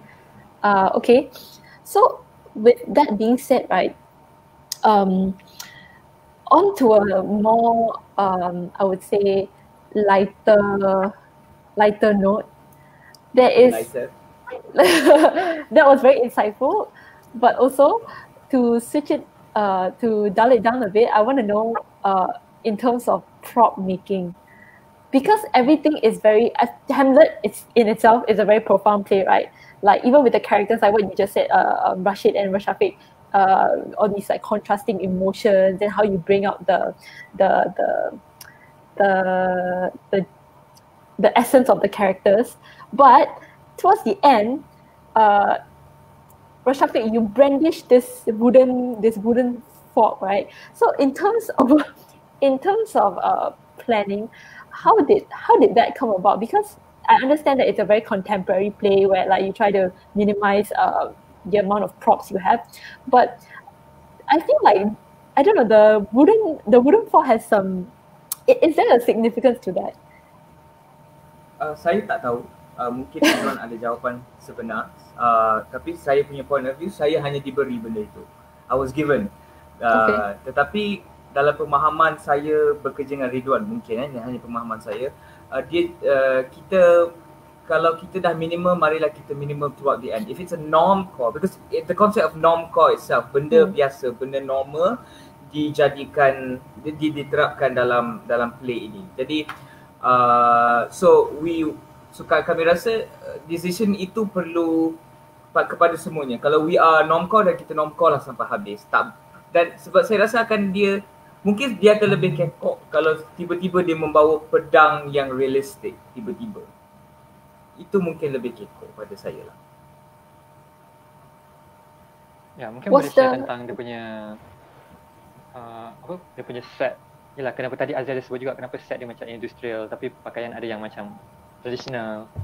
Jadi bagi saya macam bila setiap kali macam Roshafiq cakap, sebab dia teater normcore, dan bila saya buat teater normcore, saya cuba untuk tak sembunyikan apa itu reality set, dan juga maknanya ada reality set di mana kita sedang berjejak, dan latar dunia yang mana kita bayangkan, imaginekan. Jadi benda ni macam saya boleh sentuh sikit tentang, kalau dalam minggu lepas saya ada share yang tentang stereogamai. storygamai walaupun dia black box, sebab selalunya kalau kita buat teater, dia ada beberapa jenis ruang lah. Dan kalau black box, selalunya di dalam kegelapan tu kita boleh bina dunia kita. Tapi kalau ambil contoh storygamai, saya expose dinding belakang tu sebab bagi saya dinding tu adalah kotak. Five Art Center TTDI. Saya tak nak cuba sembunyikan dia atau maknanya saya nak orang tahu berjejak ini adalah lokasi tu. Dan dalam konteks Hamlet ni, orang tahu itu pop commune. Dia bukan, sebab lagi satu dia site spesifik. Sebab saya tak pernah ada pengalaman buat dekat yang mana macam black box atau betul-betul di mana kita boleh, sebab black box ni dia macam blank canvas di mana semua gelap, kita boleh bina set tu, yang banyak set tu. Tapi bagi saya, dan sebab saya selalu dapat space yang site spesifik, dan bagi saya dengan background architecture juga, saya rasa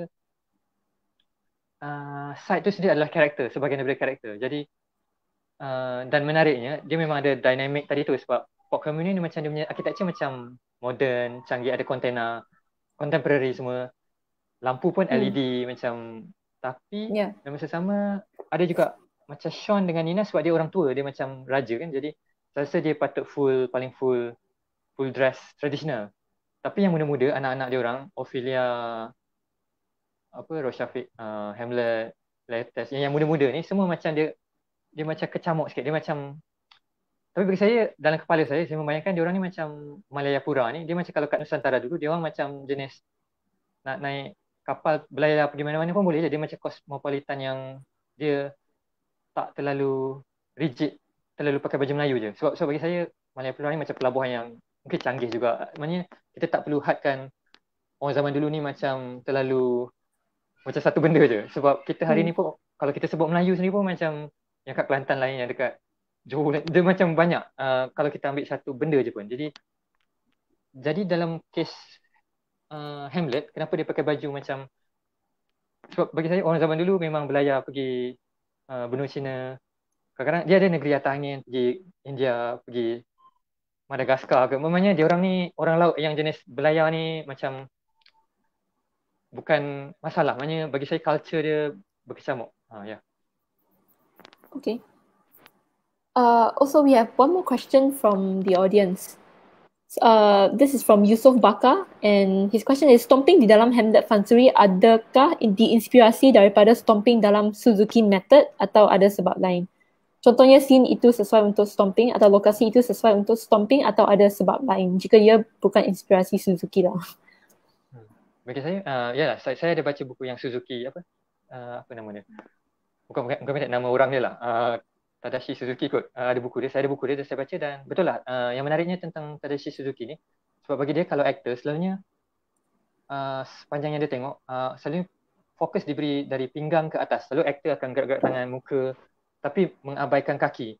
Jadi Suzuki Method ni kalau kita tengok dia macam, kalau ada creature dari zaman Yunani, dia macam centaur atau sesuatu, dia macam badan kuda, dia macam badan atau kaki tu sangat solid gila, macam dia punya kaki, dia memang ada pijak-pijak lantai, dan saya memang inspired daripada itu lah. Dan selain lantai di terowong tu memang plywood, dan bila pijak dan dia bergema, dia sedap lah. Jadi betul lah menurut Yusof Bakar. Saya baca buku Tadashi Suzuki, dan kenapa saya apply pun dia kebetulan juga, dia last minute juga. Saya rasa macam show ni pijak-pijak lah sikit, macam sebab nak bagi dia horror sikit. Okay, I hope that answers your question, Yusof Bakar. Also, lastly, to wrap up this scene, right? I want to know, like, from each of you, how it feels to be acting in like a fluid space like this, and whether or not it's any different from the previous plays that you were part of. And probably in Jihan's case, right, because you've never performed in a theatrical production until this one. As in general, how did you feel about being a part of this immersive environment? Yeah, because it's our very first time, and every day our performance is very different. So every day we kind of learn something new as well on how to better cooperate with the team, how to merge better with the whole play. And the fact that it's very important to consult with the director before doing something.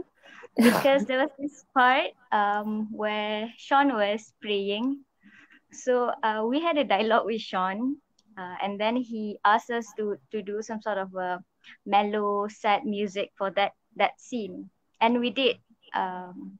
But the problem is the audience started to see Sean as a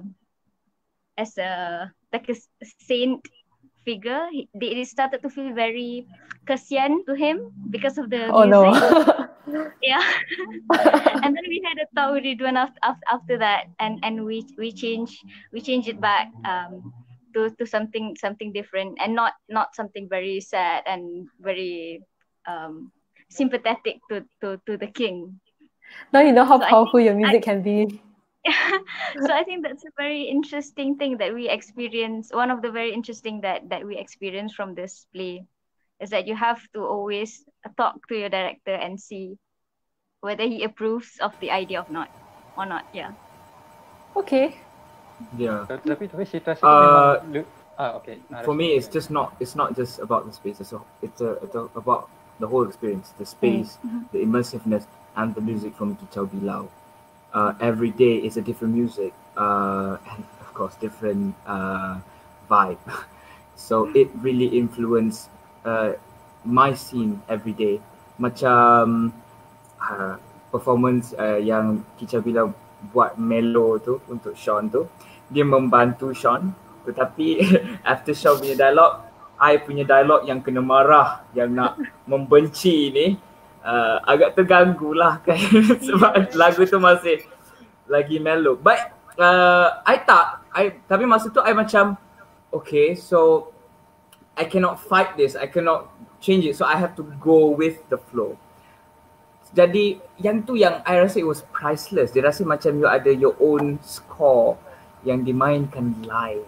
Dan setiap dan bila Kicau Bilau buat setiap show itu berlainan muzik itu, kita punya mood akan berlainan dan kita tak rasa bosan. Dan every monologue is a different experience even for me as an actor. Dan begitulah. Wow, a huge thanks to the music, because not only, is the audience experiencing different things, but, I'm pretty sure the cast themselves are also enjoying the different settings every day. Okay, interesting. Anyone else with their experience with this setting, and whether or not it differs from your previous Teater Normcore plays or even other plays by Abang Ridhwan here? For me, the space definitely is very different from the others. But I think working with Ridhwan, this is my third time. I think I'm always getting used to Ridhwan's interesting space choice lah.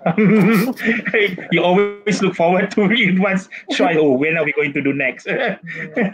But I and the music is, but for me the music, yeah, definitely I agree, is something that I've never done before in other plays. But the other thing I just want to add is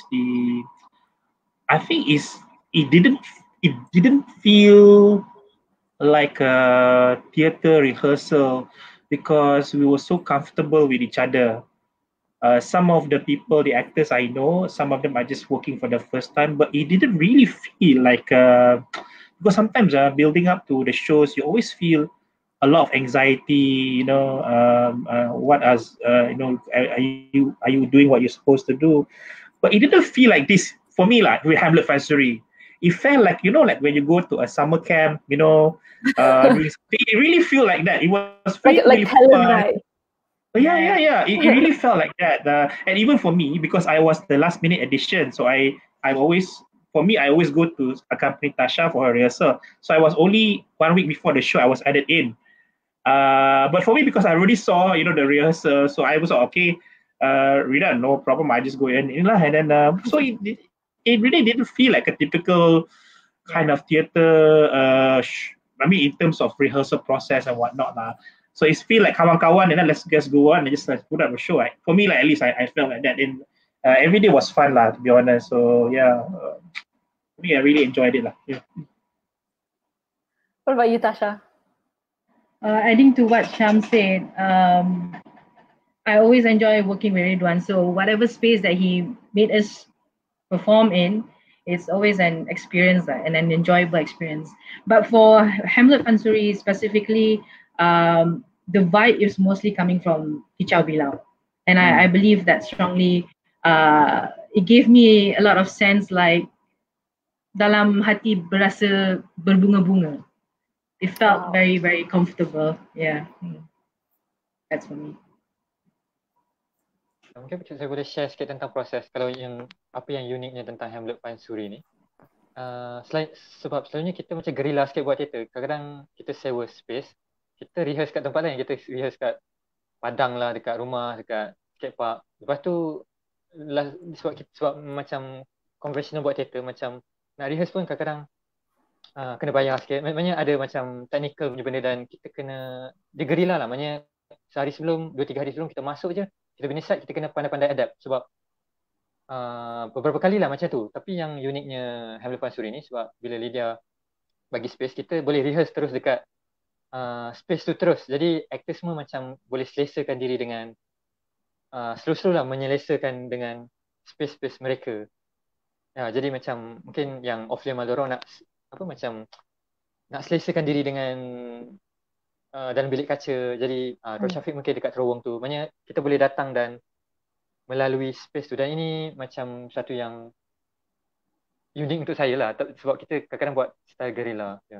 Dan tentang Kicau Bilau, macam setiap hari memang muzik yang berbeza. Dan kadang-kadang saya saja je bagi macam keyword lah untuk just macam interpret. Ada satu hari yang saya ingat, saya sebut seram dan suram. Jadi macam mana seram dan suram tu bagi saya ikut suka yalah macam Jihan ni macam, tapi saya saja je bagi word sebab mungkin at least adalah sesuatu macam ada sesuatu yang boleh di like fun and games. Bagi saya sebab yang menariknya yang Kicau Bilau ni ini first time juga saya buat music buat teater. Musiknya live sebab selalu saya pre-record je. Saya susun sound. Jadi sebab tu pentingnya dia jadi hidup tu sebab bagi saya bila sound tu live dia tak patut macam pre-record. Dia tak patut terlalu technical yang perfect rehearsal. Sebab bagi saya collaboration ada banyak jenis. Macam yang jenis dengan Kicau Bilau ni sebab Kicau Bilau base dekat Penang kan sebelum datang turun ke KL. Kita tak ada banyak contact hour sebab bagi saya percaya je Kicau Bilau memang boleh perform dan jenis collaboration macam ni ada je kat dalam dunia luar. Macam Mercy Cunningham macam tu lah. Mercy Cunningham dia kalau collaborate dia tak bagi tahu apa pun. Tapi yang penting kita percaya dan datang-datang nanti kita cari point tu. Sebab bila kita dah bersama dalam satu space baru kita cuba cari slow-slow kat mana nak bertemu. Jadi dan yang menariknya itulah sebab dia live sound setiap hari berbeza tu. Dan macam tadi Jihan ada cerita tentang bila kita buat show matinee siang dan malam, nuansanya berbeza tapi kita nak bagi dia best juga. Jadi macam mana kita nak buat yang macam ada cahaya sikit tapi sound dia, sebab tu saya ada cakap macam nak ada bunyi sawah sikit macam semerah padi. Tapi yang saya refer filem P. Ramlee. Tapi terinterpret yang semerah padi. Tapi tak apalah, tapi itu yang menariknya. Maksudnya ada perbualan dan kita salah faham. Lepas tu kita faham, lepas tu kita macam kita sedar benda tu. Yang itu penting lah. Maksudnya tak adalah kita salah faham, lepas tu kita tak sedar. Kalau I boleh tambah sikit, macam siang dengan malam, siang dia kan lebih ringan dan malam lebih macam suram sebab kat luar pun dah gelap semua kan. So untuk siang kita orang main lebih kepada major scale, untuk malam kita orang main lebih kepada minor scale. So bila main minor dia memang akan datang mood yang lebih suram tu lah. So pembahagian scale yang digunakan siang dengan malam tu pun kuat berbeza juga.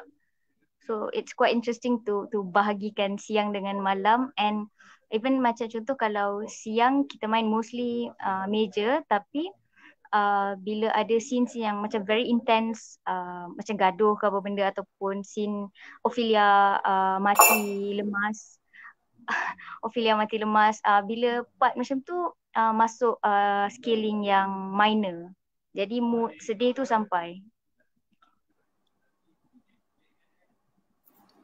Okay, what about Rashid? How do you feel about this immersive experience in relation to what the rest has said? For me, actually, I lebih kepada jalan je. Dia betul, perasaan tu, rasa tu, kita tak sangka bila ada muzik dan juga ruang yang berbeza dengan cahaya saya rasa dia sangat feel dengan apa yang saya buat. Jadi untuk yang the last scene tu, the fighting scene tu, saya rasa saya tak tahu, tapi saya rasa itu bagi saya sangat membantu saya the music untuk bergaduh dengan Syafiq. Saya tak puas hati dengan Syafiq. Tapi itu dah saya cakap. Everything, the space, the music, the directing, your partner, your partner, itu semua bagi saya memang give me a lot of experience, the best experience I can get from this Hamlet Fansuri play. Yeah. Okay. So I think we have come to the end of our FIKIRASA. So just one final thought, if you guys have any, from any of you, to the audience members who have stuck with us through the entire FIKIRASA. Hey, that's me. Hi.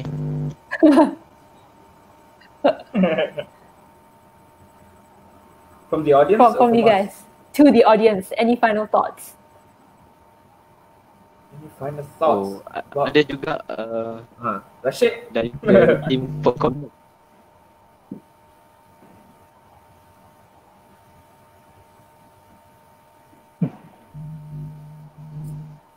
So Rashid, come again? Sorry, tak ada apa. Continue. I just wish that we get to restage lah benda ni. Oh, that would be nice. Fun. It was a fun experience, even for us performance. But then the next challenge would be finding a space. And do it at Port Commune again.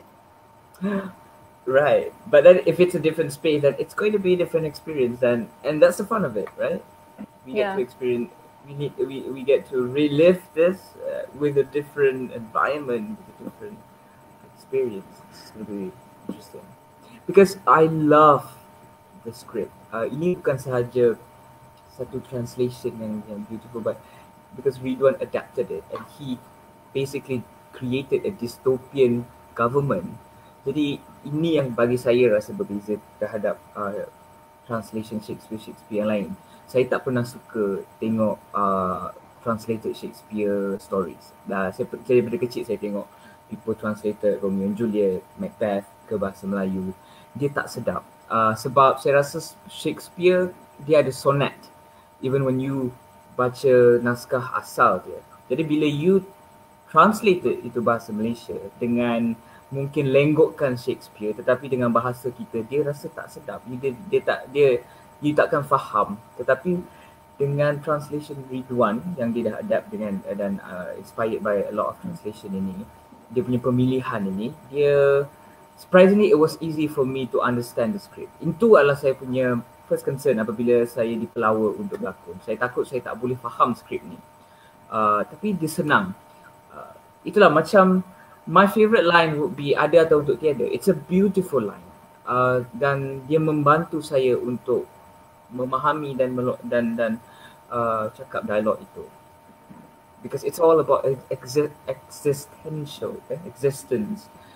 Whether to live or to exist or not to exist. Jadi dia itu yang membantu. Naskah itu sendiri, it's beautiful.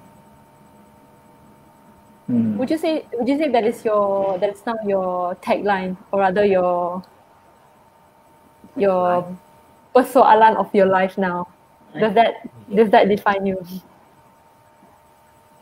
Used to. All right. Do you have a new one? Anyone? But maybe my favorite scene, right? My wish is yeah, go ahead, Sham.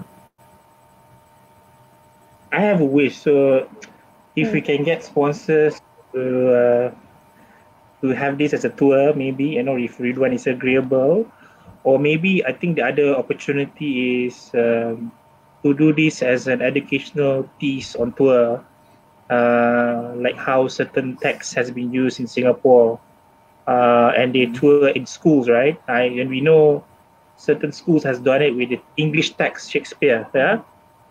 but not to the extent of how we're doing it with Hamlet Fansuri. So I think there is still huge opportunity with the beautiful Malay language. Yeah, so I think that is my wish. So I think it's timely that we merge education and theatre. So why not with Hamlet Fansuri? Yeah. So yeah, it's my wish. Abang Ridhwan, did you hear that? Oh, okay, dengar. Tapi mungkin saya nak tambah sikit sebelum terlupa, sebab kita daripada awal kita hanya cakap tentang Hamlet je, tapi Hamlet Fansuri ni dia ada Fansuri tu. Jadi saya nak cerita dekat poin kat ujung-ujung ni lah. Ialah di mana letaknya Hamzah Fansuri, sebab kalau kita tengok yang recording tu kan, Aizam akan sentiasa baca-baca bait syair dari Hamzah Fansuri. Tapi bagi saya apa yang menyimpulkan Hamlet Fansuri ni paling Fansuri, sebab saya tak guna line Shakespeare untuk ending Hamlet. Kalau ending Hamlet, dia akan monolog sikit sebelum dia mati, lepas tu and the rest is silence. Tapi saya tak guna tu, saya guna syair Hamzah Fansuri. Dan syair Hamzah Fansuri bagi saya dia ada dua jenis. Satu yang jenis kadang-kadang kita baca dia ada banyak perkataan bahasa Arab. Dia macam jargon sikit lah, maknanya kita baca kita tak faham sebab dia guna bahasa Arab. Tapi ada lagi satu jenis puisi dia semua dalam bahasa Melayu dan kita senang faham. Jadi dalam Hamlet Fansuri saya cuba beri fokus terhadap syair yang tak ada bahasa Arab. Saya yang bahasa Melayu yang kita semua boleh jelas faham. Jadi kat sini mungkin saya boleh share sikit. Ada dua perenggan yang terakhir sekali lah yang dia punya quatrain ni. Jadi contohnya, lemak manis terlalu nyaman, oleh nafsumu engkau tertawan. Sakaratul maut sukarnya jalan, lengkap di sana berkawan-kawan. Jadi waktu ni Sean mati. Kemudian Hamlet pergi ke ibu dia, Gertrude, atau bagi satu line yang adieu, Wretched Queen adieu tu dalam bahasa Melayu. Ya, nanti. Kemudian Roshafiq bagi final quatrain tu lah. Mimpinya terlalu dalam, ombaknya menjadi alam. Asalnya tiada bersiang malam, di laut itu alam ini karam. Jadi macam Hamzah Fansuri dia sangat worldview tu Islamic punya metaphysical yang Sufi punya benda dan jadi dia boleh transcend lah. Bagi saya Shakespeare ni dia profound, dia berat, tapi dia satu benda lain kalau di Denmark ke di Eropah. Tapi bila kita bawa dia ke area sini dan kebetulan saya dapat sedar Hamzah Fansuri dengan Shakespeare ni dia boleh jadi dapat hidup di waktu yang sama sebab dia kurun ke 16 lebih macam tu.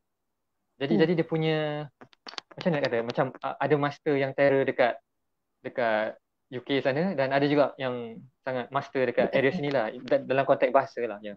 So bila saya nak translate dari satu bahasa ke satu bahasa, kita kena tahu setiap bahasa tu ada form puisi dia yang paling indah dan ini yang bagi saya menariknya bahasa, sebab setiap bahasa dalam dunia dia akan cari bentuk sampai jumpa bentuk istimewa puisinya. Macam dalam bahasa Melayu kita ada pantun, macam syair Hamzah Fansuri yang orang kata dia yang cipta form tu. Jadi dia macam hebat ni, macam Hamzah Fansuri dia cipta form puisi.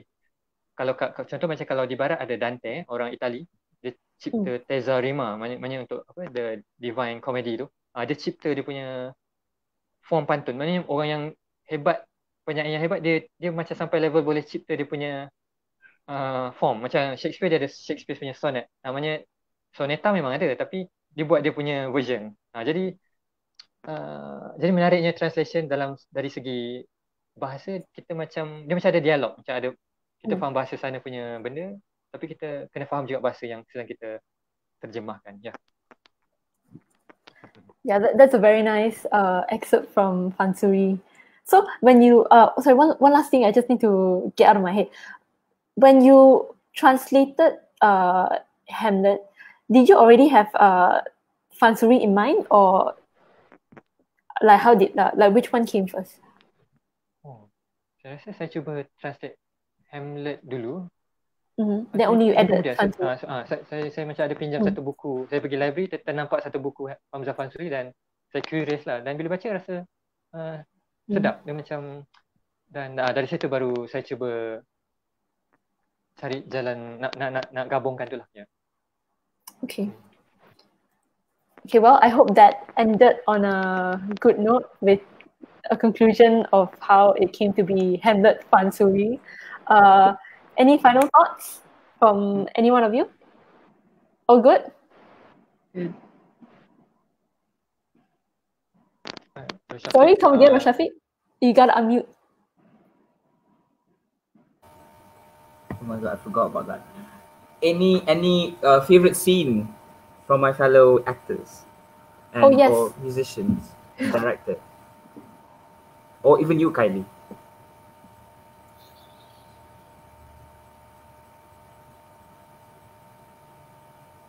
I feel like, to me, do you guys mind if I go first?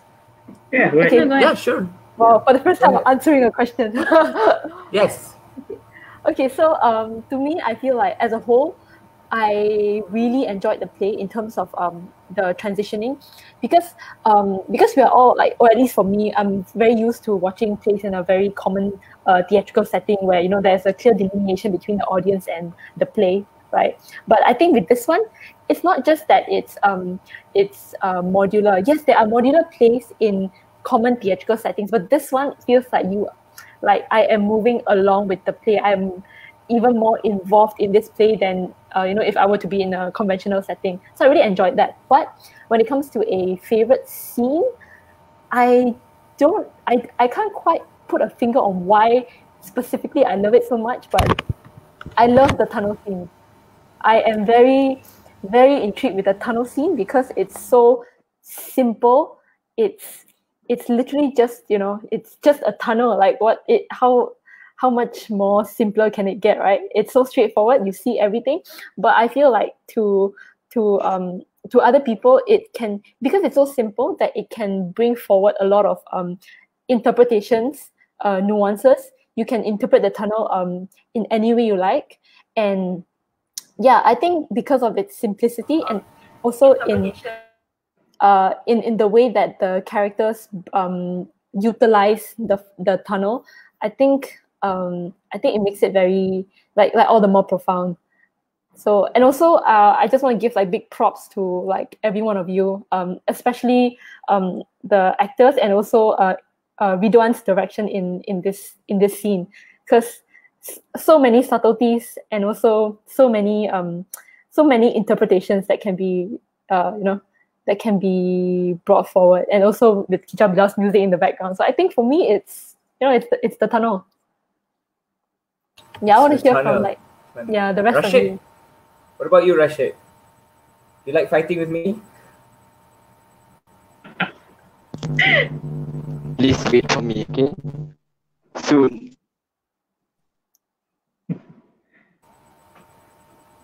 Yeah. So is that all you your favorite character? What about Sham and Tasha?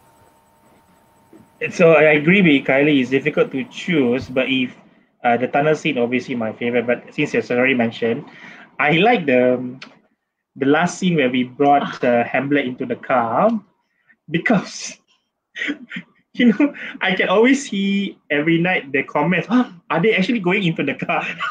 Kenapa ada kereta? Kenapa ada kereta? And then so the final where we brought him to the next reality, and that's so it was very interesting. So for me, that's that to me is a pivotal scene to me as well. But I think the other one is also the fact that when Hamlet mentioned to the mother, Permaisuri Sia, selamat jalan kan. So that was like, oh, even at that time you can call your mother Permaisuri Sia. Yeah. But it's done in a so poetic way, right? That scene was nice. Tengah sedihnya kan, tapi masih lagi ayat tu keras kan.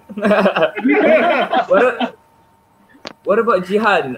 I know that you tak dapat tengok the show kan. You were always in that room, but maybe after you rewatching it or finally get to watch the full thing on YouTube, do you have a specific favorite scene that you like? Yeah, so there's a few scenes that I don't know how it went. Even the fighting scene, walaupun dia dekat sebelah je, dekat luar, but we cannot really watch how it was done. But Irfan did, sebab gitar dia boleh bangun dan pergi dekat the glass window and tengok. But for me with my uncle, I cannot angkat and sambil watch and play. So my favorite scene will be from the ones yang ada dalam bilik tu when we were performing and we can watch. And my favorite is when Rashid entered the room, because the way he says his dialogue, it feels a lot like himself. It doesn't feel pretentious or acted. It feels like him. I don't know you very well, but it feels like it's you.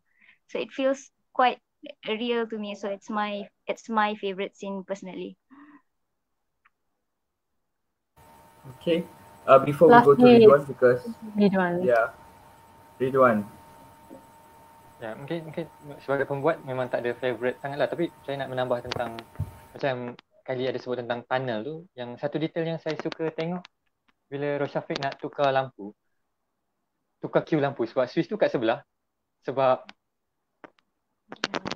hello, boleh dengar? Yes. Okay. Yalah, maknanya macam dalam Roshafiq tengah serius berlakon ni, tengah sedih, hantu semua, tiba-tiba dia kena buat cue technical, maknanya sebab switch tu kat tepi, sebab kita scientific, jadi macam mana dia perform dan dalam situasi tu yang sangat tegang dan serius, tapi nak kena tukar switch lampu untuk tukar mood yang boleh jadi comical, tapi macam nak handle tu bagi saya suka benda-benda yang yalah macam subtlety, sesuatu yang halus, nampak macam senang tapi sebenarnya actor tengah perform ni, tapi bukan saya bagi sebab dia macam memang dah switch tu kat situ, memang dia kena tukar lah. Jadi saya kena percayakan Roshafiq untuk tekan switch yang betul sebab dia ada macam 3 ke 4 switch lampu. Jadi tapi saya suka tengok lah macam mana Roshafiq mainkan watak tu, kemudian nak tukar lampu dengan relax tanpa orang rasa janggal.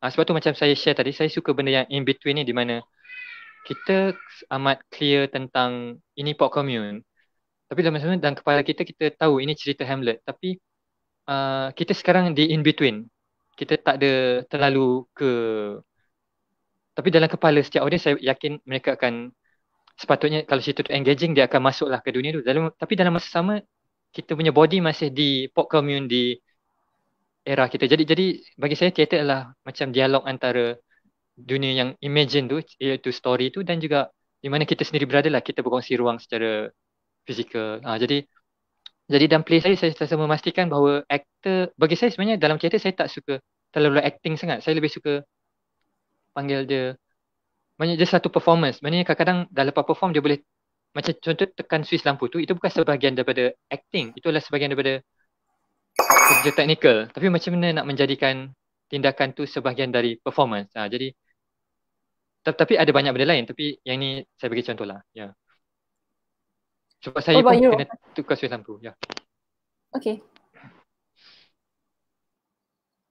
So finally, Roshafiq, what about your favorite scene? Okay.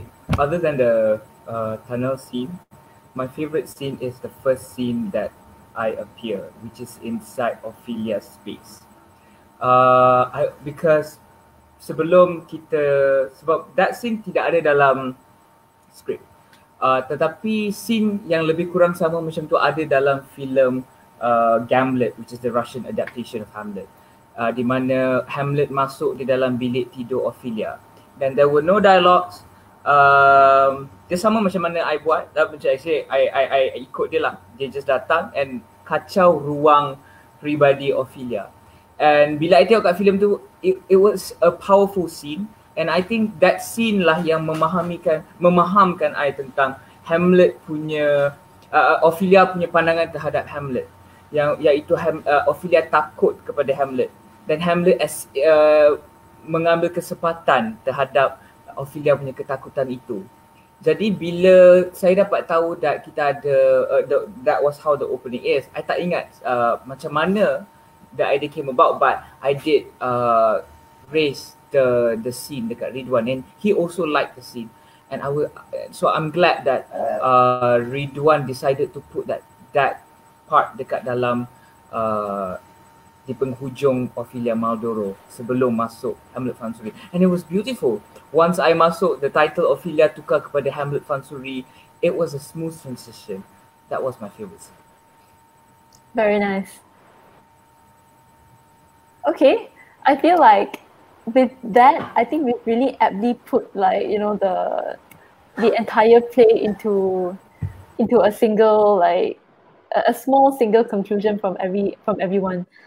And also it's we are well into the night, and I hope that everyone is satisfied with the session, and they've already spoken their thoughts and whatever they want to share.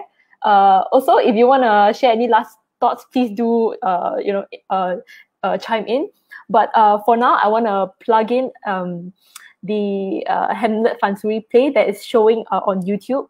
So in case the audience members don't already know, we are still showing Hamlet Fansuri on YouTube until Thursday 11:59 p.m.